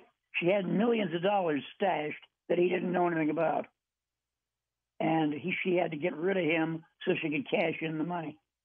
She was 30 years younger, and I think she started sleeping with my father after the whole thing went down. Oh, my God. Can't prove that. But anyway. So what happened to the business? I fought for like 7 years through court and had attorneys that botched every single issue. And a judge actually said, well, you're about 50 years old. You can start over again, so I'm going to give it all to the other people. So he gave the business to other family members? Yeah. What kind of industry, what kind of business was it, by the way? It was a very, very strange mom and pop, small town general store sort of thing. It'd be difficult to explain, but anyway, it was a mainstay for like 35 years. Okay, so what would your question to Dr. Bell be? Go ahead. Is there any idea of anybody? I just heard him say that there's people that are able to give help. Okay, currently, I've got what I consider a very small problem. I'm in San Diego, California. I have gone blind as a result of sudden onset cataract. And I've got a whole bunch of mail from insurance companies. I am in a nursing home, and nobody in the nursing home can help me read the insurance company mail. And so I've got little issues like that is absolutely unbelievable that I can't get people to cooperate in getting me the help that I'm supposed to have, because I've discovered that this old age system is designed to basically keep you bottled up until you're dead. That's a whole different story. My problem is that I'd like to be able to figure out before I die, I'd like to find somebody that could help me put together a storyline of what happened, so that I think it's so involved, I think it would make a good book. It would be a movie, probably, Randall. It sounds like it, Dennis. Are you mobile at all? Are you able to get out, or are you constrained just to your healthcare facility there? I can get out a little bit, but it's more than slightly difficult because of almost totally blind, and being in a wheelchair makes my getting in and out a bit of an effort. What if you had cataract surgery? Would your vision come back? Everything. That's another story. My doctor a year ago said that he could not do he was going to do the surgery, but he couldn't guarantee the validity of the final results because I might have macular degeneration. But this is a quote: "You cannot check for macular degeneration until after we remove the cataract." Okay, that's what he said a year ago. 5 days ago, he said, I want to send you to a macular degeneration doctor to check on whether or not you got macular degeneration behind the cataract. This is a 180-degree flip from what he said. And then he tells me that my insurance company's done some kind of a change, and I can't go to his doctor locally. I've got to go to some other doctor that's 60 or 80 miles away. Now, my insurance company will give me the transportation to do this, but it's the thing that one thing turns into another thing, and a person says one thing, and then it turns up to be another thing. And honest to heaven, I'd get it done. I'd get it done, though. What do you have to lose? You can't see now anyway. Well, no, I'm gonna have it done. All right, good. They've got a problem with the insurance. The last time it was scheduled to be done, the insurance company made some kind of a glitch, and then they canceled it because my insurance wasn't covering it anymore. And it was nothing to do with me. It was something to do with the insurance company was changing numbers, and they sent me a letter. They say they probably did. They sent me a letter that said, contact your doctor and tell them these are your new club numbers. All right, hold on for a second, Dennis. The one thing I'm seeing in some of these cases, Randall, there seems to be an ongoing series of problems on top of problems on top of problems. Is that normal? It's not normal. And I think that one of the things that is very simple but very powerful is when you have what seems to be wave after wave of trauma is a simple little principle, and I'll tell you right what it is. Find somebody less fortunate than yourself, and I guarantee they're out there. In fact, they're probably right down the street. Find somebody less fortunate than yourself, and do something to help them. That helps the brain and our whole attitude develop a new set of priorities and principles that take us out of kind of the negative perpetual problems and break out of that cycle and do something productive. And I'm not discounting the folks that have called that have these waves of problems. I totally respect and appreciate what they're saying. But that one little trick, again, very simple, very powerful. Find somebody less fortunate and do something to help them. They just seem to multiply, though, don't they? On one problem on top of another. They can if we kind of allow our minds to go there, but we got to break out of that cycle, and that is the most effective way to break out of that cycle is to shift our attention on our woes, on our problems continuously, and have empathy for others that are even less fortunate, and that helps us break out. Now, does your book come in audio form too? It's just about out. It's all done, and it will be released on Amazon any day and Apple. That's something Dennis could use because he can't see. Yeah, exactly, and that's why we did it. We're going to take some more calls with Dr. Randall Bell in a moment on Coast to Coast AM. His book is called Post-Traumatic Thriving, as he just mentioned. It's coming out in an audiobook format as well. And you're also on Facebook, aren't you? Sure, I'm on Facebook and drbell.com, and I'm easy to find. I love the conversation because the conversations we're having right now, George, can help a lot of people, and I'm pretty dedicated to keeping the conversation going. Absolutely. Well, we'll come back in just a moment, Randall, and take final phone calls with you. Lots of people still on hold, and they are under trauma.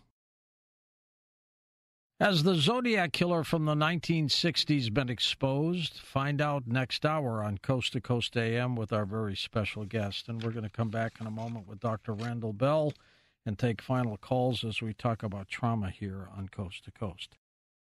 And welcome back. Our final segment with Dr. Randall Bell. George Norrie back with you. His book, his latest one, is called Post-Traumatic Thriving, The Art, Science, and Stories of Resilience. How resilient must one be, Randall, in order to fight this? Well, the world's a tough place, and resilience is becoming more and more of a thing. It's the ability to bounce back, and I don't know that we can successfully navigate through the tough challenges without learning the skills of resilience. It's essential. Just with a few of the calls we had last segment, I mean, my God, it's unbelievable what people have to go through. Yeah, people are hurting, and this is serious stuff. And the one thing I want to mention, George, is that in addition to laying out the science and the art and all of that kind of research, I follow the journeys of 12 people that have been through everything from murder, crime, a whole array of horrible traumas, and yet they end up doing remarkable things with their lives. And so by following their examples and seeing these concepts and principles put into action, it inspires me, and I think a lot of other people that are reading the book to apply these concepts because they really work. Back to the calls we go. Let's go to Eric, truck driving in Indiana. Hello, Eric. Hello, George. Hey, I just want to reach out to that gal out there in Portland, Dawn. I just want to let her tell her that, and I think that you would agree, your guest there would agree that I think that fear is a biggest play in negativity, and you got to be positive. You got to take your mind, like you said. You can turn it around. People can turn this kind of thinking around, and just try to be positive and get around some positive people and have a little prayer on your lips too while you're at it, and meditate and take your mind off of whatever's causing your fear. You know what I'm saying? How much does fear play a part of this, Randall? Fear's one of the challenges we got to deal with. And Eric, I think you're right on the money. The science is that when there's a stimulus and there's a response, there's a gap in between. And what you're saying is backed up by the science. We have a choice to either choose the fear or to choose something more productive. And what you're essentially saying is use that gap between the stimulus and the response to choose something positive and take those steps that we need to kind of guide our direction, because if we don't, things are just going to happen to us. If we take control, then we have more control over our destiny. Absolutely. East of the Rockies, Martin's with us, Atlanta, Georgia. Hello, Marty. Go ahead. Yes, thank you for taking my call. Sure. I've had numerous tragedies that have happened in my life. My father died of a heart attack at age 10. 3 surviving grandparents died within 3 years of my father passing away. I mentioned on the 20th anniversary 9/11 to one-year weekend host, I was a AmeriCorps member with the American Red Cross and was in New York City after the result of the terrorist attack. I had someone take advantage of me in a business situation that caused me to ruin my credit, took my life savings, and was homeless. And I'm out of that situation now. For the last 5 years, I've been volunteering with the American Red Cross again as a remote duty officer. I just do it 6 hours a week because I work a full-time job in another field I really don't like. And I've been trying to change my career going to emergency management for the last year, a couple years during the pandemic. Been trying to go back to school to get a graduate degree. Been having some issues with getting a ADA accommodation letter because I had a late-in-life autism spectrum diagnosis. But I plan on going down to Miami Beach on March 1st and 2nd for a disaster expo where there's going to be over about 300 exhibitors of people helping to help with planning, preparedness, and response to disasters. I'm hoping to get a job out of it. Well, it sounds like you're bouncing back, to be sure, Marty. Go ahead, Randall. Well, I agree. That is just really an inspiring story that you've been knocked down over and over again, but more importantly, you've been getting back up.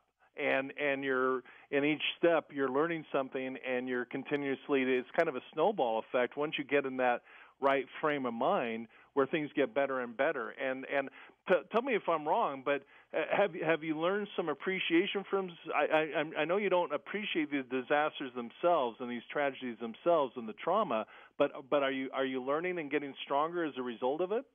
Yes, because even though I was homeless out of a different reason, I've had it to where I talk with clients on the phone and help them get assistance, kind of feel how they are being homeless because they're homeless burnout. And I had a few occasions where a member of the household passed away as a result of being in the fire, or they were sent to a Trauma 1 burn unit because of the fire. So I kind of have that compassion for, that client on the other end of the phone. That's beautiful. That compassion really comes through in what you're saying. And I also volunteer at a homeless shelter in Laguna Beach where I live. And the thing is that I've seen the homeless people get back on their feet, reconnect with their families, kick the drugs and the alcohol, and get remarkable jobs and do remarkable things with their life. It's not ever over. These concepts work, and I'm so glad you called in because you're living these concepts, and it inspires others to share your story. So I'd encourage you to keep sharing it. How difficult is it, Dr. Bell, to overcome trauma? Well, it's tough. I mean, we're talking about the most serious issues that face all humanity, and I'm not trying to sugarcoat the situation. I'm not trying to paint a picture that it's a cakewalk. It is what it is. It's tough, but on the plus side, we have great science. We have great inspiration from stories of people that have been through it successfully. Leo Fender, he invented the electric guitar. He people don't know he was blind in one eye and he was deaf. And he was very awkward and shy, but he changed the world with his invention. And stories like that, Colonel Sanders, who was near suicide, in fact, planning and wrote his suicide note when he came up with the KFC concept, which made him millions. So it's never too late, and the concepts work. Sammy Davis Jr., remember when he lost his eye? Yeah. Horrible The situation. list goes on and on. It's really remarkable as far as the choices we make. Cornelius is with us in Alexandria, Louisiana. Welcome to the program. Hello there, Mr. White. Hey there, George and Dr. Bell. I want to say to all the ladies in the audience, have a happy and blessed Valentine's Day and everything. And I'm like Eric. We need to pray for Miss Dawn and Mr. Dennis, because the power of prayer, you know, Dr. Bell, is more powerful than anything. I believe in the Bible and stuff, and I hope somebody can get them an audio Bible and also your book. Now, I've been a prison guard, and I'm not going to go into my story, but I'm going to tell you what's been happening here in Louisiana. In Jefferson Parish, we had a whole family. Well, the mother and father called 911 and said, well, I'm tired of fighting all this stuff. They were in their 40s, and the kids were 20, and I think a teenager. And they just called 911 and said, well, we're going to end it all. Oh, and they killed all the family members. And then we had... And themselves? Go ahead. And they killed themselves, too? Yes, they killed the whole family. And then we had, also in Jefferson Parish, 2 brothers. And they had a suicide note. And you can read that all online and all like that. I just believe, just like this shooting, I've been watching this in Michigan State, and this guy wasn't a Michigan State student or anything. These people, for whatever reason, Doc, you know, they're going out and committing these murders and stuff. I know you were talking about bullies and abuse and stuff like that. But do you believe that there is some type of demonic activity? Because I believe we've gone away from God, and so now these demons and stuff like that. So do you believe in demonic activity? Thank you, George and Dr. Bell. God bless Coast to Coast AM. Demons, Randall. Amen. Thank you for those comments. They're wonderful. Yes, I absolutely. Not only do I have faith, I've dedicated a whole chapter 11 on faith, and better than that, there's science out of the University of North Carolina that backs up that people that have a faith-based life, and I define that broadly from a belief in a higher power to a cause greater than ourselves. I full disclosure, I am I'm Christian myself, which my faith helps me, and I respect people of all faiths, by the way.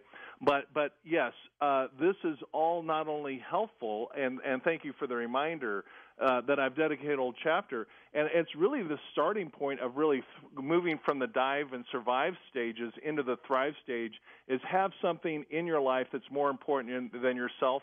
And your message is really a testament that how many people are out there rooting for people that are going through a tough time.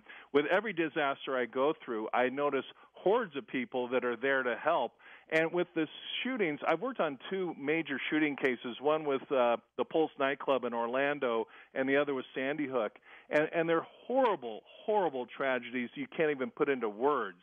But even in those most dark moments that plague all humanity, there's beautiful moments that come out of it where people do remarkable things in spite of the horrific tragedies they've suffered through. Let's go west. First-time caller, Deborah in California. Hi, Deb. Go ahead. Hi. This is such an important subject. Yes, it is. I was premature and had surgery at 6 weeks of age for an inguinal hernia, and it wasn't until I was in my anesthesia residency that someone mentioned that in those days, in the 50s, they didn't think children felt pain, and so there was probably very little anesthesia provided. And as a result of being defective, I never really bonded with my mother. So my grandmother, my father's stepmother, stepped in and gave me a childhood, took me away. We went to Disney movies. She bought me Barbie dolls. She'd treat me special. And unfortunately, she died when I was 10, and the sun went out of my life. I didn't let her die in my mind. I put her on my shoulder like my guardian angel, and she told me my destiny, that I had the gift of the healing touch, and there were 3 steps, and I had to learn a body of medicine. Well, I hated people because she died in a hospital, so I went for veterinary medicine. Then I got an acupuncture license. Then I decided I'd go back to osteopathic school, because the whole focus of my life has been treating pain, and it's been treating this hole we have in ourselves. If we have experienced trauma, it makes a hole in you. And so I went to medical school, osteopathic school. I'm gifted in the osteopathic manual medicine, and I did an anesthesia residency, anesthesia and pain medicine. And so now I work on people's bodies, and I find the trauma is embodied in their bodies. What do you mean by that, Deb? They are, sometimes I actually see a hologram of exactly what their injury was, but they will, when I find a spot in their body that is traumatized, they will sometimes re-experience it. We call it somato-emotional release. They'll go back and be experiencing all the emotions and everything of what happened at that moment. Randall, we only got a minute left, Deb, and there could be, of course, we talked a lot about emotional trauma today, but there's also physical trauma, isn't there? Oh, absolutely, and they go together, and the mind-body connection, I mean, science is just coming out showing that our hearts have memories just like our brains do, or I don't want to say just like, but similar to. So, yeah, we got to be holistic in all of this and deal with both the emotional and the physical issues and address this whole issue holistically. Is this all fixable, you think? I would say 95%. There's a certain segment of society that everybody seems to have given up on, and they've given up on themselves. So I don't want to paint too rosy of a picture, but 95% of the cases out there are fixable with the right approaches, absolutely. All right, Randall, thanks again for being on the program. And again, like I said at the outset, let's not let 7 years go by, okay? Hey, George, thank you so much. It's been such a pleasure. All right, be well. Up next, we're going to talk about the Zodiac Killer. Exposed. Up next, we'll take your calls with Dr. Mark Hewitt as we talk about his work, Exposed, the Zodiac Revealed. Give us your thoughts on what you think about Ted Kaczynski, the Unabomber, and is he the Zodiac Killer? And welcome to Coast. George Norrie with you, Mark Hewitt with us. His latest book is called Exposed, the Zodiac Serial Killer, book number 3. Will this be it for the Zodiac Killer books, or do you anticipate another one, Mark? I'm working on several currently. Still? I tell the story as complete as I can through the Zodiac Serial Killer trilogy, but once I've completed it, I realize there's a backstory to tell. My work in creating all of this, gathering all of this information, and the overarching story of who is Ted Kaczynski. If you had an opportunity to be with Ted Kaczynski, what would the first question be? Where were you when Neil Armstrong set foot on the moon? 1969. The reason being that happened right around the time of the Zodiac Serial Killer, and it would be very, very telling about where he was, who he was with, what he was doing. He claims that he spent a lot of time with his brother. In fact, his brother has kind of alibied him for the summer of 1969, but I would really like to know, where exactly he was. The media, the trades say that the brother turned him into the FBI when he heard about the manifesto. What do you think of that? Yes, credit goes to Linda Patrick, his wife. Did she push the brother to do this? She encouraged him, and it's really interesting that she has never met Ted, but she got to know him pretty well through a lot of the letters that he sent to his brother and to his mother. And she was the one who made the connection and encouraged. Is the brother still alive? He is, yes. In fact, he's 7 years younger than Ted, and so essentially the two brothers were raised as two only children because they were, 7 years apart from one another. And from the research that I have found, that there was a lot of dysfunction within the family, which is another one of those interesting ideas about Kaczynski floating around. Right after he was arrested, Ted's mother and his brother went on the media circuit and started telling about how warm and loving the family was, and how they couldn't understand what was going on with Ted, that he must be mentally ill, and that we have to save his life, because that's what they were doing. They were going on tour trying to encourage the general public that he's not somebody that should be executed, and I think both of them felt a lot of guilt for participating with the FBI and capturing him. They had to do it to save lives, and then the FBI kind of double-crossed them in many ways by not fulfilling promises that they had made to the family. But Ted published a book, or he didn't publish it, but he wrote a book called Truth versus Lies, where he goes to task against his brother and his mother and a lot of what they have said and what they said in various interviews. And it's interesting comparing the two, of how they see the family life as very different. I think the truth probably exists somewhere in between the two of them, the two narratives that were being produced at that time. But it's surprising how much misinformation there is about Ted Kaczynski. Administrators said that in elementary school he seemed like a healthy, well-adjusted kid, but later on in life he was bullied by older kids. Here we go again with another story of a person bullied who flips out. That, I believe, had something to do with it. He was, and his mother suggested that he suspected that he had problems, that he was on the autism spectrum, but she never sought treatment for him. He was extremely intelligent, genius level, essentially.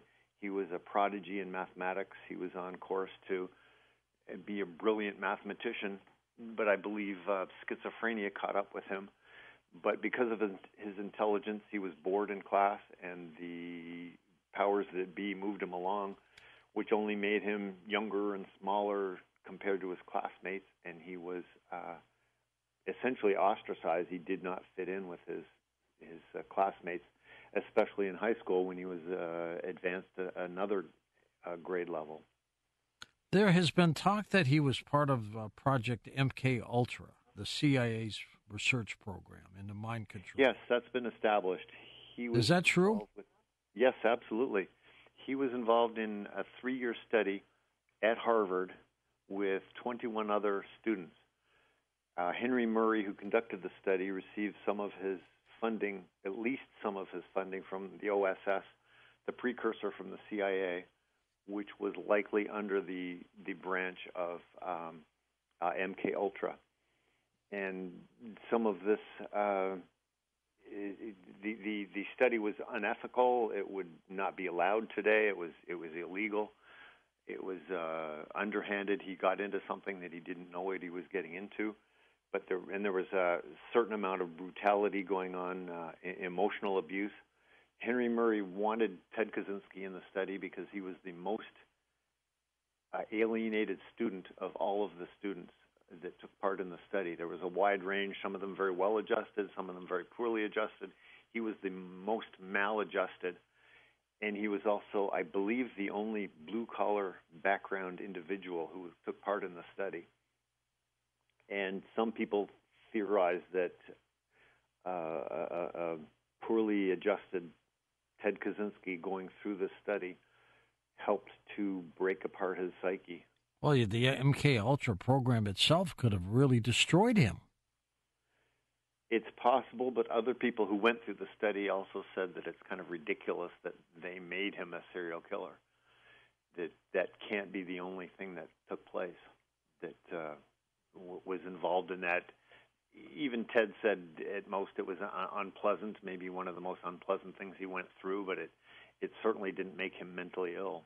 Couldn't he have gotten his manifesto out without having to kill people to do it? Absolutely, and so there's an obvious lack of logic to saying to everybody he had to kill people to give his manifesto a fair hearing. In fact, he said he had to kill somebody. Turns out he had to kill 3 people before he sent out his manifesto, and he was prepared to kill people even after his manifesto was published. And 23 people injured. Some people lost fingers and hands, didn't they? Yes. 3 killed, 24 injured. Jeez. And he also made the claim that he was only targeting scientists in the hard sciences. Well, he left bombs in parking lots. He sent bombs to the homes of people. It's a miracle that there are several children who were not killed by one of the Unabomber bombs. One of them was placed in a hallway between 2 classrooms so that it could have exploded and caused a fireball, a wall of fire between 2 classrooms, and could have killed a number of people. He tried to take a plane out of the sky by sending a bomb that used an altimeter to detonate it when the plane reached about 3,000 feet of elevation. And because the bomb was faulty and didn't explode, nobody died, but a number of people were injured through smoke inhalation. How did he select his victims? Yeah, that was one of the challenges that the FBI had to figure out. But eventually it came to light that he would go to libraries and find books on who's who within the sciences, and he would go through these different books. And he blamed them for whose names appealed to him. He followed the theme of wood frequently. Many of his bombs had wood elements to them. They were set within a wooden box or contained pieces of wood with them. A number of the victims were selected because they had the last name Wood. In fact, 2 of the 3 founders of Johnson & Johnson, who created extra-strength Tylenol, were named Wood, and so there's a good tie-in between Ted Kaczynski and the Chicago Tylenol murders. That's interesting. Let's take some calls. Lee in Alabama to get us started. Hello, Lee. Welcome to the show. Hey, George. Hi, Lee. I wanted to ask your guest, there was a co-ed that was killed in California before, I believe, the official Zodiac killings began, and a lot of people think he was involved in that. I think she was attending a university in California. And then the second question was, when the cab driver was killed, he sent a piece of his shirt, I think, to the newspaper office. And I was wondering about possible DNA on the back of the stamp. Thank you for your questions, Lee. To answer the first one, yes, Sherry Jo Bates was killed in 1966, long suspected Zodiac victim. I'm convinced that the Zodiac almost certainly is responsible for her murder. Follow-up letters following that murder can be connected to later Zodiac letters, and Ted Kaczynski was in California in 1966 interviewing for positions. How were his victims killed? Were they just all shot? A variety of different ways. Sherry Jo Bates was killed with a very small knife. It has all the earmarks of somebody who doesn't have much experience in killing. It was almost the size of a kitchen knife.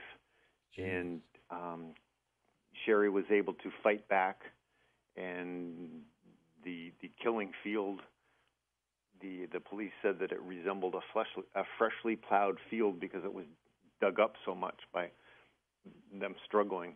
But she was killed by a knife. The victims at Lake Berryessa were attacked with a much larger knife, a bayonet-style, very long knife, possibly sharpened on both ends, and other victims were shot. No 2 weapons were equated between any of the different attacks. Of the 4 different attacks, it was 4 different weapons, so that apparently he disposed of weapons before he attacked again. Now, why would he attack primarily young couples and then the lone male cab driver? That sounds kind of out of place. That's another challenging aspect of the case. And yes, it's true that the Zodiac cut the tail off of Paul Stein's shirt after killing him. Paul Stein was the cab driver, and he included pieces of that shirt in letters to the press, proving that, yes, he in fact was the murderer of Paul Stein. It's a fair question whether DNA testing could be done. I think any DNA testing would show that the blood belonged to Paul Stein because he had just been shot, and that's whose blood was involved. Would it have additional DNA on it? If touch DNA, possibly Zodiac's DNA? That's a fair question. It might pay to take a second look at that. Interesting. Next up, Lee, thank you. Let's go to John, truck driving in Ohio. Welcome to the program. Hey, John, go ahead. Hi, George. Hi, Dr. Hey, Mark. John. I got a question that, Ted Kaczynski seems to be a practical guy, and with the Zodiac, what's the deal with the astrology? Was that something that the police had come up with, or was this the guy that did the murders was into the astrology? And I don't understand that if he was killing this way, why was there no mention of the manifest when he was the Zodiac killer, and then later he converts to bombs? Well, I think the Zodiac killer named himself, didn't he, Mark? That is correct. One of his letters sent in August of 1969 began with the iconic phrase, "This is the Zodiac speaking," which is interesting because he wasn't speaking, he was writing. And the times that he was known to have spoken to his victims, including 2 telephone calls and as much as a 15-minute conversation at Lake Berryessa, he never made reference to the Zodiac. However, and it's been discussed for quite a while now why he called himself the Zodiac, because there seems to be no tie to astrology whatsoever. However, if you take the words "the Zodiac speaking," rearrange the letters, you come up with something very close to Theodore Kaczynski, Ph.D.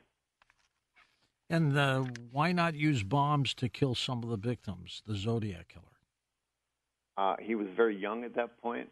My suspicion is that following his leaving and not killing any longer, you realize after Paul Stein, he was cited by a police officer, and it probably scared him away from killing people up close and personal.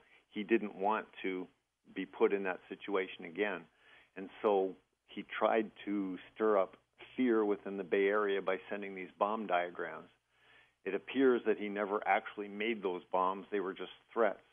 But somebody who was as obsessive as Ted Kaczynski, once making a threat like that, it probably really bothered him that he couldn't actually fulfill that threat. And so he obsessively thought about how he could actually make a bomb. And I believe that's the evolution from the Zodiac, somebody who draws bomb diagrams, to Ted Kaczynski, who actually built bombs. And his early bombs were very ineffective and very useless.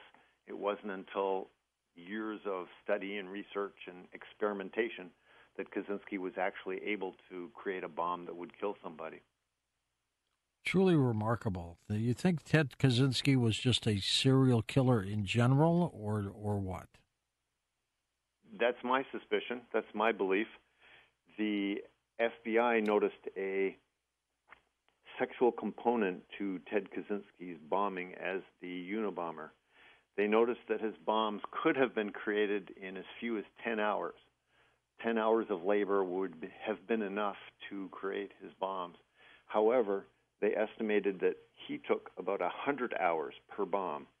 And they noticed from tool marks that he repeatedly built his bombs, took them apart, put them back together again, took them apart, put them back together again, almost as though there was a sexual component to what he was doing with his creation.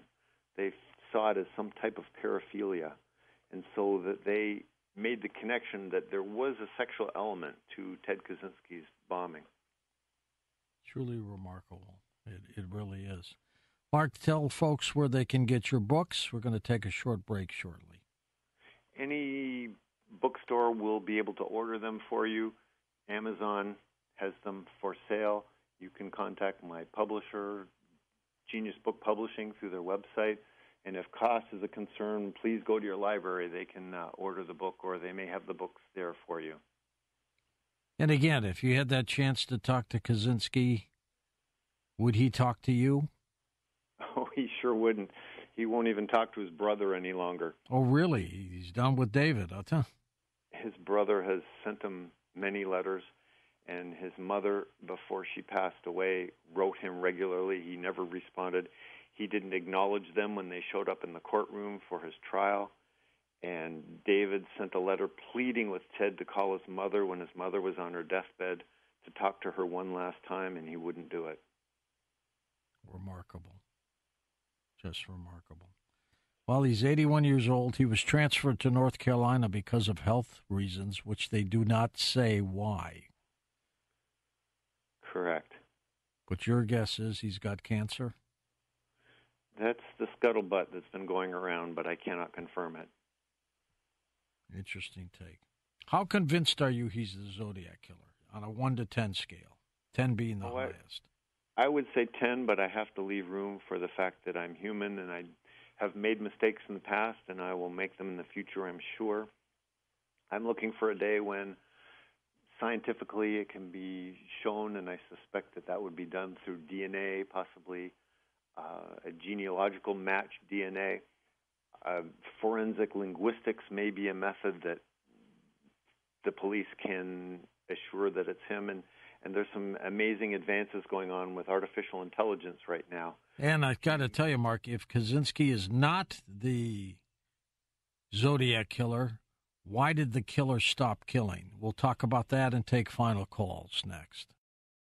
And we'll be back in a moment with our friend Mark Hewitt and take final calls as we talk about the Zodiac Killer and also the Unabomber and the connection there. On our next Coast to Coast program, pharmacist Ben Fuchs joins us from criticalhealthnews.com to give you some health tips. And later on, Simeon Hine joins us to talk about the science of the unusual and the paranormal. So don't miss our next Coast to Coast program. And welcome back to Coast. George Noory with Dr. Mark Hewitt, our final series here. As we talk about his book, Exposed, the Zodiac Reveal, which is the third book in his Zodiac serial killer series. Mark, in your opinion, why did the Zodiac Killer stop killing? What happened? A couple things. First of all, he was cited after the murder of cab driver Paul Stein, and the FBI has theorized that he got so afraid that of almost being captured. The report went out over the air that the person that they were looking for was African American, and apparently the Zodiac walked right by. Police drove by, took a look at him, saw that he was white, and kept on driving. Wow. Had the report gone out over the air correctly, there would have ensued a gun battle, or the Zodiac would have been caught. But the upshot was that he was so afraid of nearly being caught that he was afraid to approach people and kill any longer. He reinvented himself as an author and sent many, many letters over the course of the next 2 years in lieu of actually killing anybody. But because he was not killing anybody any longer, the threats that he made didn't have much bite to them, and so people started to ignore them. And then the Zodiac got more and more ridiculous in the demands he was making and the claims that he was making, finally saying that he had killed 37 people when the general public thought that was just nonsense. So the people weren't taking him seriously any longer, and so he just apparently stopped doing what he was doing because it wasn't having the effect that he was attempting to have on it any longer. And if it was Ted Kaczynski, then he picks up 9 years later to start his other mayhem. Well, the final letter was 1974, the final canonical letter, authenticated letter. It was only 4 years after that that the Unabomber started setting his bombs. Mm-hmm. And off he did his thing. It's interesting. Was the MO between the Zodiac Killer and Kaczynski, were there any similarities? What's fascinating about the Zodiac himself is that his MO changed from attack to attack, so much so that some people have even theorized that these attacks weren't carried out by the same person because, as I mentioned earlier, a tiny knife and a large knife, different weapons at each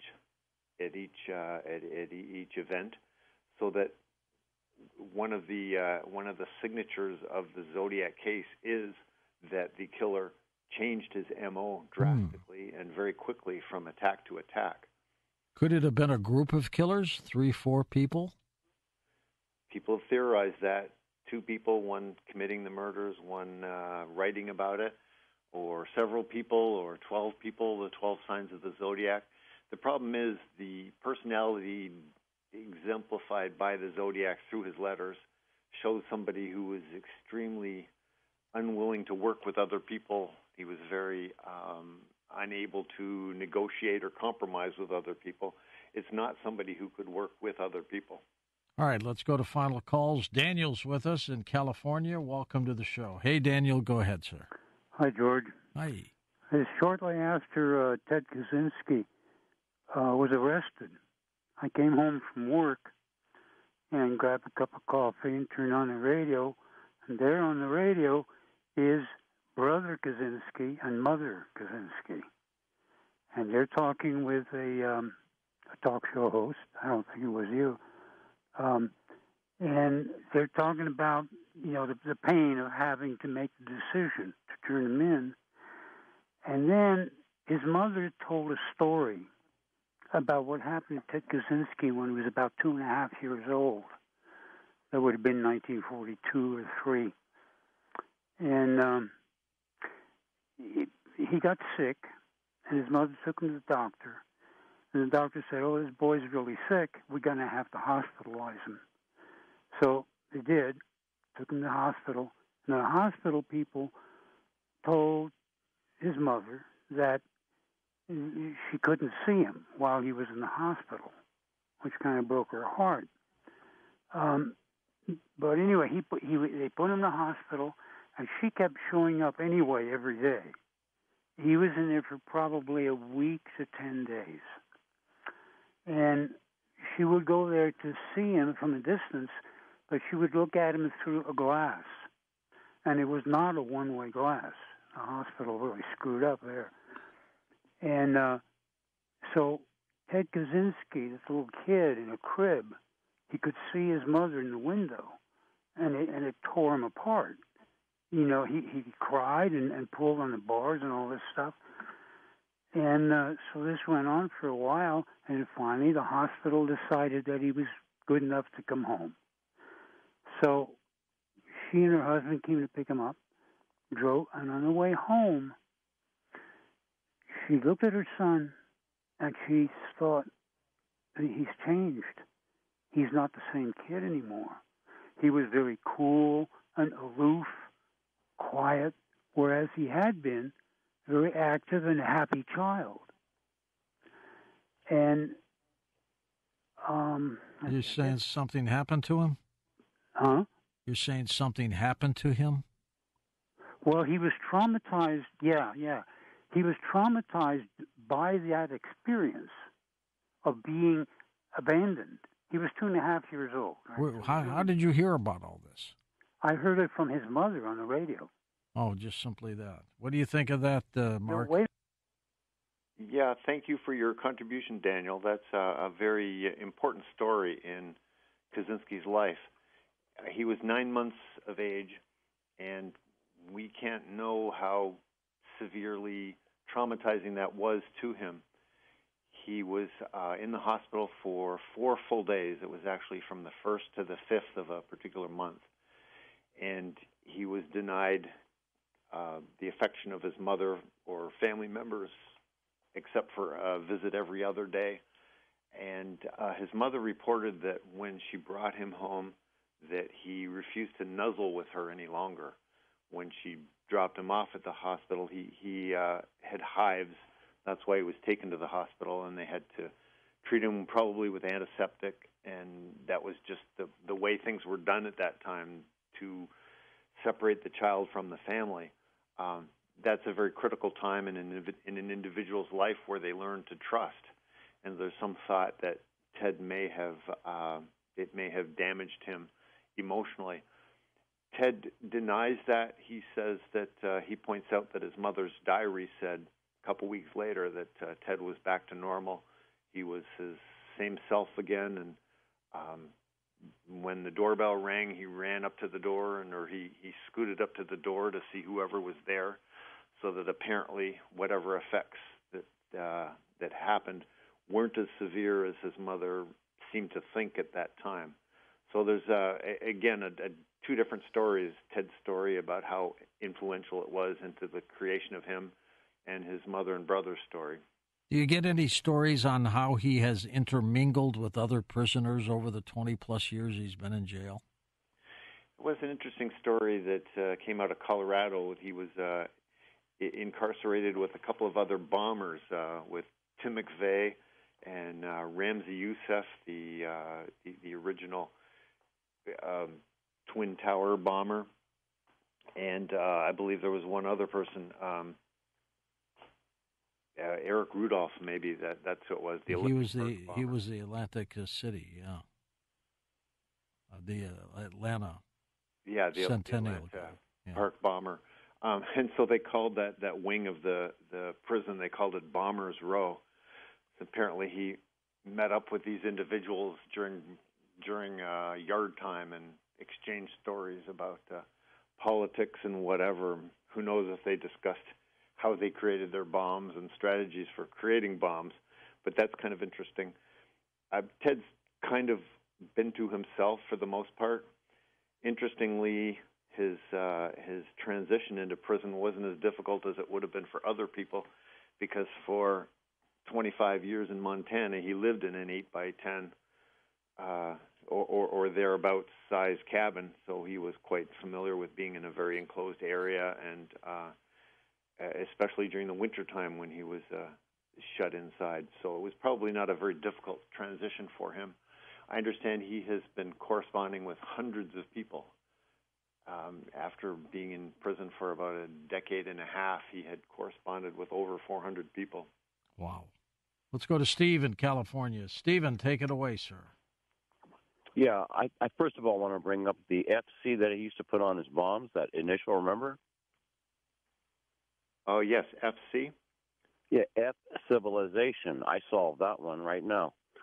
Now, did you know there's another author that claims Sir Arthur Conan Doyle was the real Jack the Ripper, and also that the public does not listen to common sense. It only listens to violence.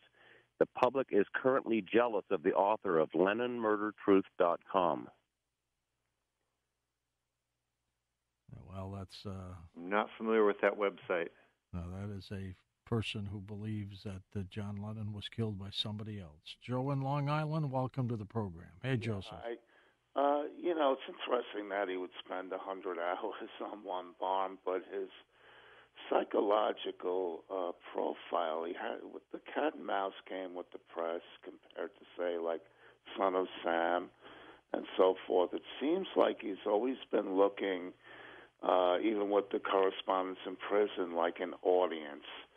So how would that fit into the psychology of this, where you have an audience in mind? That's an excellent question. I am still trying to put together Ted Kaczynski's whole mindset, his motive, his intentions. I'm open to the input of others to kind of solve that riddle. It's a real mystery of what motivated him and what he's been trying to do. Betsy's with us in Sacramento. Welcome to the program. Hi, Betsy. Go ahead. Hello there. Hi. Yes, my father-in-law worked at the Terry's restaurant in Vallejo, where Darlene Farron, one of his first victims, worked. And she had asked him if she could, leave early that night. And he just regretted that he ever let her go early. He thought that she'd probably still be alive. Oh, he carried that guilt with him the rest of his life. Wow, that's a horrible story, and it just goes to illustrate that there are many more victims to these acts of brutality, that many people who aren't killed live with a lot of regrets and a lot of pain in their lives. Next up, Bill's with us, truck driving in Indiana. Welcome to the show. Hey, Bill.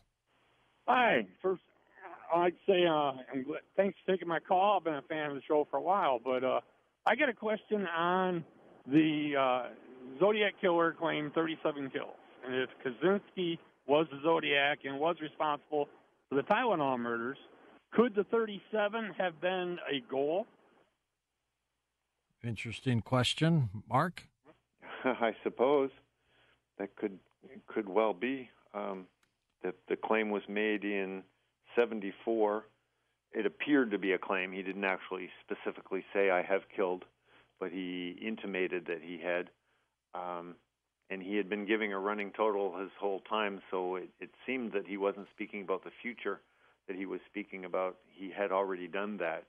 Other people have said, well, maybe that refers to how many people he attacked and injured, or maybe it referred to his age, maybe it referred to how many bullets he used. There were all kinds of interpretations of what that 37 meant. If it's not Kaczynski, do you think the Zodiac Killer is dead now anyway? If it's not Kaczynski? If it's not Kaczynski, do you think he's gone? That's a good question. One theory is that he died soon after the murder of Paul Stein, or at least after 1974. He used the word suicide in the Exorcist letter, his final canonical letter, so that maybe he performed a literal suicide. Others have interpreted it as a metaphorical suicide. It's hard to say. He would be 80 years old or older. Yeah, that is true. Mark, thanks for being on the program. The name of the book, it's the third in the Zodiac Serial Killer series. This one is called Exposed. The first one, of course, is called Hunted. And then the second one is called Profiled. For Michael Cosio, Dan Galanti, Tom Danheiser, Lisa Lyon, Lex Lonehood, Sean Ladesseur, Stephanie Smith, Chris Burrows, Tim Banal, George Knapp, and Ian Punnett. I'm George Norrie, somewhere out there on Coast to Coast AM. We'll see you on our next edition. Until then, be safe, everyone.